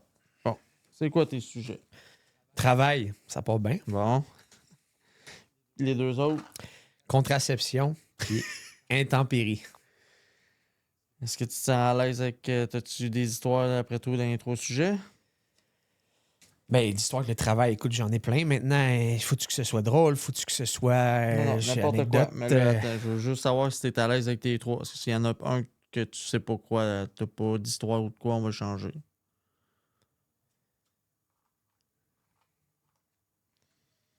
Ben, vite de même, pour vrai, intempéries puis contraception, je cherche, là. Contraception, j'avoue que je sais pas. Ah ben tiens, change un pour celle-là. Oh, excuse-moi. Cool. Fait que check bien. Sous l'effet de. OK. Ouais.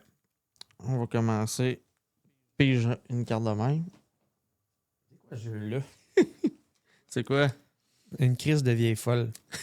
Toi aussi, tu l'as pogné, c'est drôle. Fait que là, sous l'effet de. Fait que là, tu vas raconter une histoire qui t'est déjà arrivée ou arrivée si t'as pas d'histoire à toi, de quelqu'un que tu connais ou peu importe. OK. Puis tu vas interpréter une crise de vieille folle en racontant l'histoire. Faut que je mime ça. Hey, là, tu me sors de ma zone de confort. Parce que là, on m'a je dit suis tout aussi sur un que- acteur. Non, mais on m'a dit que t'étais quand même... tu faisais des bonnes blagues. Tu sais, t'étais quand Ah, même... ouais. ouais. Eh ben. Fait que je me suis dit, Chris, ça va, let's go, on va rire un peu. Fait que faut t'émettre une crise de vieille folle en racontant une histoire de... OK. Crise de vieille folle. Finalement, t'as-tu du rhum? Ouais, c'est ça, hein? Là, ça l'aurait aidé, hein? Ouais, exact. Mais c'était pas à l'aise, écoute, on le fait pas de même, puis on le fait bien sérieux. Mais je vais puis quand y a même pas te de conter problème. une histoire avec... parce que là, je suis plus ou moins à l'aise pour vrai pour l'histoire de Ben une oui, crise de vieille Je folle. comprends bien. J'essaie de penser à une fille que je connais que c'est une crise de vieille folle pour pouvoir l'imiter, mais j'ai Y en bien a de la pas qui misère avec vient. ça. Là. Pas grave, Mais, vas-y, bien simple. Moi, je suis pas quelqu'un qui prend de la drogue là, dans la vie. Là.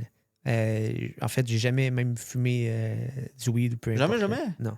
Ça va mener. Par contre, je suis un gars qui aime manger. Oh, OK.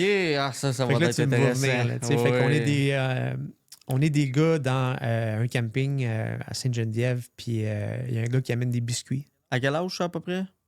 Écoute, début vingtaine. Là. OK. Ouais. Camping avec des biscuits, puis c'est ça. J'apprends que les biscuits sont aux potes, puis ça goûte pas bon, mais je suis comme, ben, regarde, je vais l'essayer. Tant qu'à essayer de la drogue, je vais le faire en mangeant pour faire quelque chose que j'aime. Fait que je prends les biscuits, puis honnêtement, j'en ai trop mangé. Honnêtement, on a joué une game de mini-pot, mais on n'a jamais fini la game de mini-pot. Écoute, c'était... et puis, j'en ai refait après, là, puis c'était correct, là, mais honnêtement, je suis pas quelqu'un qui... En fait, à première approche, je suis quelqu'un qui est quand même bête, quand tu me connais pas. Mais cette journée-là, j'ai tellement ri. Là. J'avais mal aux joues tellement que j'ai ri. Là, fait que, Ça doit. biscuit aux potes, pour vrai, c'était... Puis mon chum de gars avait amené de la vodka qu'il avait faite lui-même. C'était dégueulasse. Oh, wesh, la T'sais, vodka genre, en plus. Dans un pot maçon, de quoi de louche. Là, D'habitude, on fait de la bière de même, mais de la vodka, ouf, Non, ça exact. devrait pas Tu sais, d'être t'es chic. jeune, t'as 20 quelques années, t'as l'air fou, puis tu te dis, cours, je me lance là-dedans, ça va être drôle.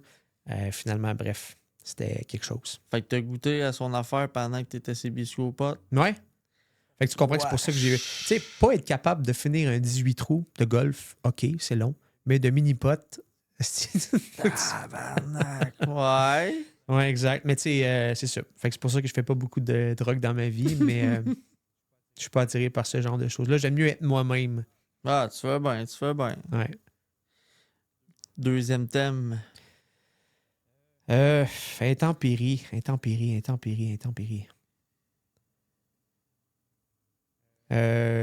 Anecdote, tu veux? Moi? Je vais te conter de quoi de quand même assez intense là, qu'on a vécu quand. Nous autres, dans le fond, il y a à peu près 8 ans, on est allé à Cuba, on était 20 pour jouer au baseball. Oh, jouer contre c'est des sûr que ça Cubains, va là. être bon, ça. Non, ben en fait, c'est juste une histoire que tu peux pas croire que ça allait arriver parce qu'on a tellement vécu de marde. Là. Fait que dans le fond, on fait notre voyage, on joue au baseball, c'est super cool, etc. Puis tout ça, on revient. La journée où on part, on dit que notre vol est delayed, il est décalé dans le fond, puis on va partir plus tard. Fait que nous, on est tous contents, on se dit yes, on vient de gagner une journée de plus, etc. Finalement, on arrive là-bas à l'aéroport le soir, on attend des heures et des heures. Finalement, on se fait dire que on va partir. Fait qu'on embarque dans l'avion, nos bagages sont tous là, on passe les douanes, puis tout ça. On attend le facile là, 1 heure, 1 heure et demie dans l'avion. Là. C'est fucking long. Là, puis tu dis, il est rendu 9h30, 10h à peu près le soir, puis t'es pas arrivé à Montréal. Après ça, il faut que tu prennes le char pour descendre à Trois-Rivières, etc. Puis là, le pilote, à un moment donné, il prend le micro puis il dit ouais, finalement, on n'ira pas à Montréal, on va pogner une amende, sinon on va arriver trop tard. Parce que dans le temps, si tu atterrissais plus tard que 11h à Montréal, tu pognais une amende de je sais pas combien. T'sais. Ah, ouais, je savais pas. Fait que là, c'est pas ça. Le pire, c'est on sort de là, on rentre dans l'aéroport, mais là, on est les derniers, puis il n'y a plus un Cubain dans la place. C'est à Cuba, là. Fait qu'il n'y a plus un douanier, rien. Là. Fait qu'on est pogné dans une zone internationale, là, puis il n'y a plus personne pour nous faire passer les douanes. Fait que là, ils nous font attendre. Il y a un douanier qui vient, mais dans un avion qui prend un Boeing de 300 personnes. Finalement, il est rendu 2 heures du matin, on passe les douanes, puis là, il n'y a pas personne pour nous aider. Puis je te dis, tu sais, les aéroports dans les films d'horreur ou dans les drames, là, tu sais, où c'est complètement vide, tu vois les mouches voler, là, c'était ça carrément. Là. Puis tu sais, on était jeunes, nous autres, on avait juste nous autres à s'occuper, pas d'enfants, c'est cool. Mais il y avait des personnes âgées et des enfants, et j'aurais capoté avec ma fille, pour vrai. Là. Puis là, finalement, on nous a amenés dans un hôtel pour une nuit. C'était un 3 étoiles, genre, tu dors les culottes montées, là, c'est clair. Puis là, on te drop là, puis on te dit, on va venir vous chercher, mais on ne sait pas trop à quelle heure. Mais il est genre 4 heures du matin. Fait que là, finalement, on dort ses couvertes à 4 heures, on se lève à 7 heures, on va là, puis on part. Mais tout ça pour dire que ça a été une expérience, pas d'intempérie, mais c'était pas à cause de la température, c'était à cause de l'avion, mais c'est ma pire expérience de voyage là, de retour. Là. Puis tu veux voyager une fois par mois à cette heure. Mais ça m'est pas réarrivé, écoute. J'ai eu des delayed, mais pas autant que ça, honnêtement. C'était une expérience assez intense. Ouais, exact. Puis tu joues au baseball dans quel calibre pour aller à Cuba? Ah, ben c'était. Parce qu'en fait, un gars avec qui on joue au baseball, il connaissait un Cubain qui, eux, avait une équipe de baseball là-bas. Fait que c'était plus amical, je te dirais. Là, mais le setup était cool. Il y avait des montagnes en arrière. Puis il n'y a pas de tondeuse là-bas. Fait que c'est les chèvres qui mangent le gazon. Ah, c'est vraiment vrai, cette histoire-là? Fait qu'il y a des tas de marde aussi dans le champ. Et tu joues au baseball là-dedans? C'était assez drôle de voir, moi je joue à l'infield, mais c'était assez drôle de voir les joueurs de champ courir en gambadant dans le champ pour être sûr de ne pas populer sur un tas. Ouais. C'était un super voyage, 20 personnes, c'est sûr que. Je pense que c'est ça qui m'a fait aimer les voyages de groupe aussi avec SNA. Là, c'est le fait que j'ai vu le band qu'on avait tout le monde ensemble. On était mangé chez un Cubain le soir, directement chez eux dans sa résidence. Il nous a fait cuire un cochon. Là. Une meilleure expérience, ouais. Ah, de être spécial. Ouais, vraiment. Oui, cool. Ça. Puis avez-vous troupé un petit peu? T'as regardé être à Cuba? Faire le party, tu parles? Ouais. Ben oui. Moi, boys anecdote pour toi, puis je suis surpris que les gens qui t'ont contacté t'ont pas dit ça, c'est que moi, quand je bois, je deviens Enrique Iglesias. Je danse, mon gars, là, c'est incroyable. Ah ouais, t'es un petit danseur. Mais écoute, je suis pas un danseur, mais je pense que je suis Enrique. Je me souviens, ma soeur était venue dans un de ces voyages-là, puis j'ai vu des vidéos, là, je la faisais spinner, écoute, comme si c'était bref. C'est quand même assez drôle. Fait que oui, à cette époque-là, je buvais plus. Ah ouais. Et le dernier, et non le moindre. Là, c'est le travail. Mais le travail... Je cherche des anecdotes, là. T'as pas déjà couché avec une collègue de travail? Non. Oh. Non. J'ai pas fait ça. Ou de bord, travail. Ça serait quoi pour toi le best, comment on va dire, le meilleur monde que si tu aurais un package à avoir, là, côté travail, business, gérance, tout ça, qui fitterait avec ta famille, qui globalement, là, ça serait quoi le travail parfait pour toi? Mais pour même si c'est poussé là, comme aller dans l'espace puis être astronaute, là. Ça serait quoi pour toi le... Ouais. Pour vrai, ce que je fais en ce moment, j'adore ça. C'est sûr que j'aimerais ça le faire à plus grande échelle. Fait que comme je te dis, en ce moment, j'aide des gens, peut-être une vingtaine, trentaine de clients dans un mois. Avec SNA, on va peut-être m'aider plus aussi, évidemment. Mais de le faire à plus grande échelle. D'avoir. Moi, j'aime voyager. Là. Puis, je suis pas tant ennuyeux. Dans le sens que, mettons, je pars 3-4 jours, ça me fait du bien, c'est correct, on revient, cool. Fait que, de partir des fois en voyage, mettons, aller 3 jours à Détroit, faire une conférence, une chose que je travaille énormément depuis des années, c'est mon anglais. Fait que c'est un rêve. Mais t'es bilingue, là? Ouais. Ouais, c'est ça. Exact. La majorité de ma job en ce moment aussi, c'est en anglais. Fait que... Exact. Fait que ce serait un rêve, ça, honnêtement, de changer la vie des gens, mais de façon plus large, je te dirais, en termes de nombre de personnes, mais aussi d'espace. Vraiment de me promener, de voyager, puis tout ça.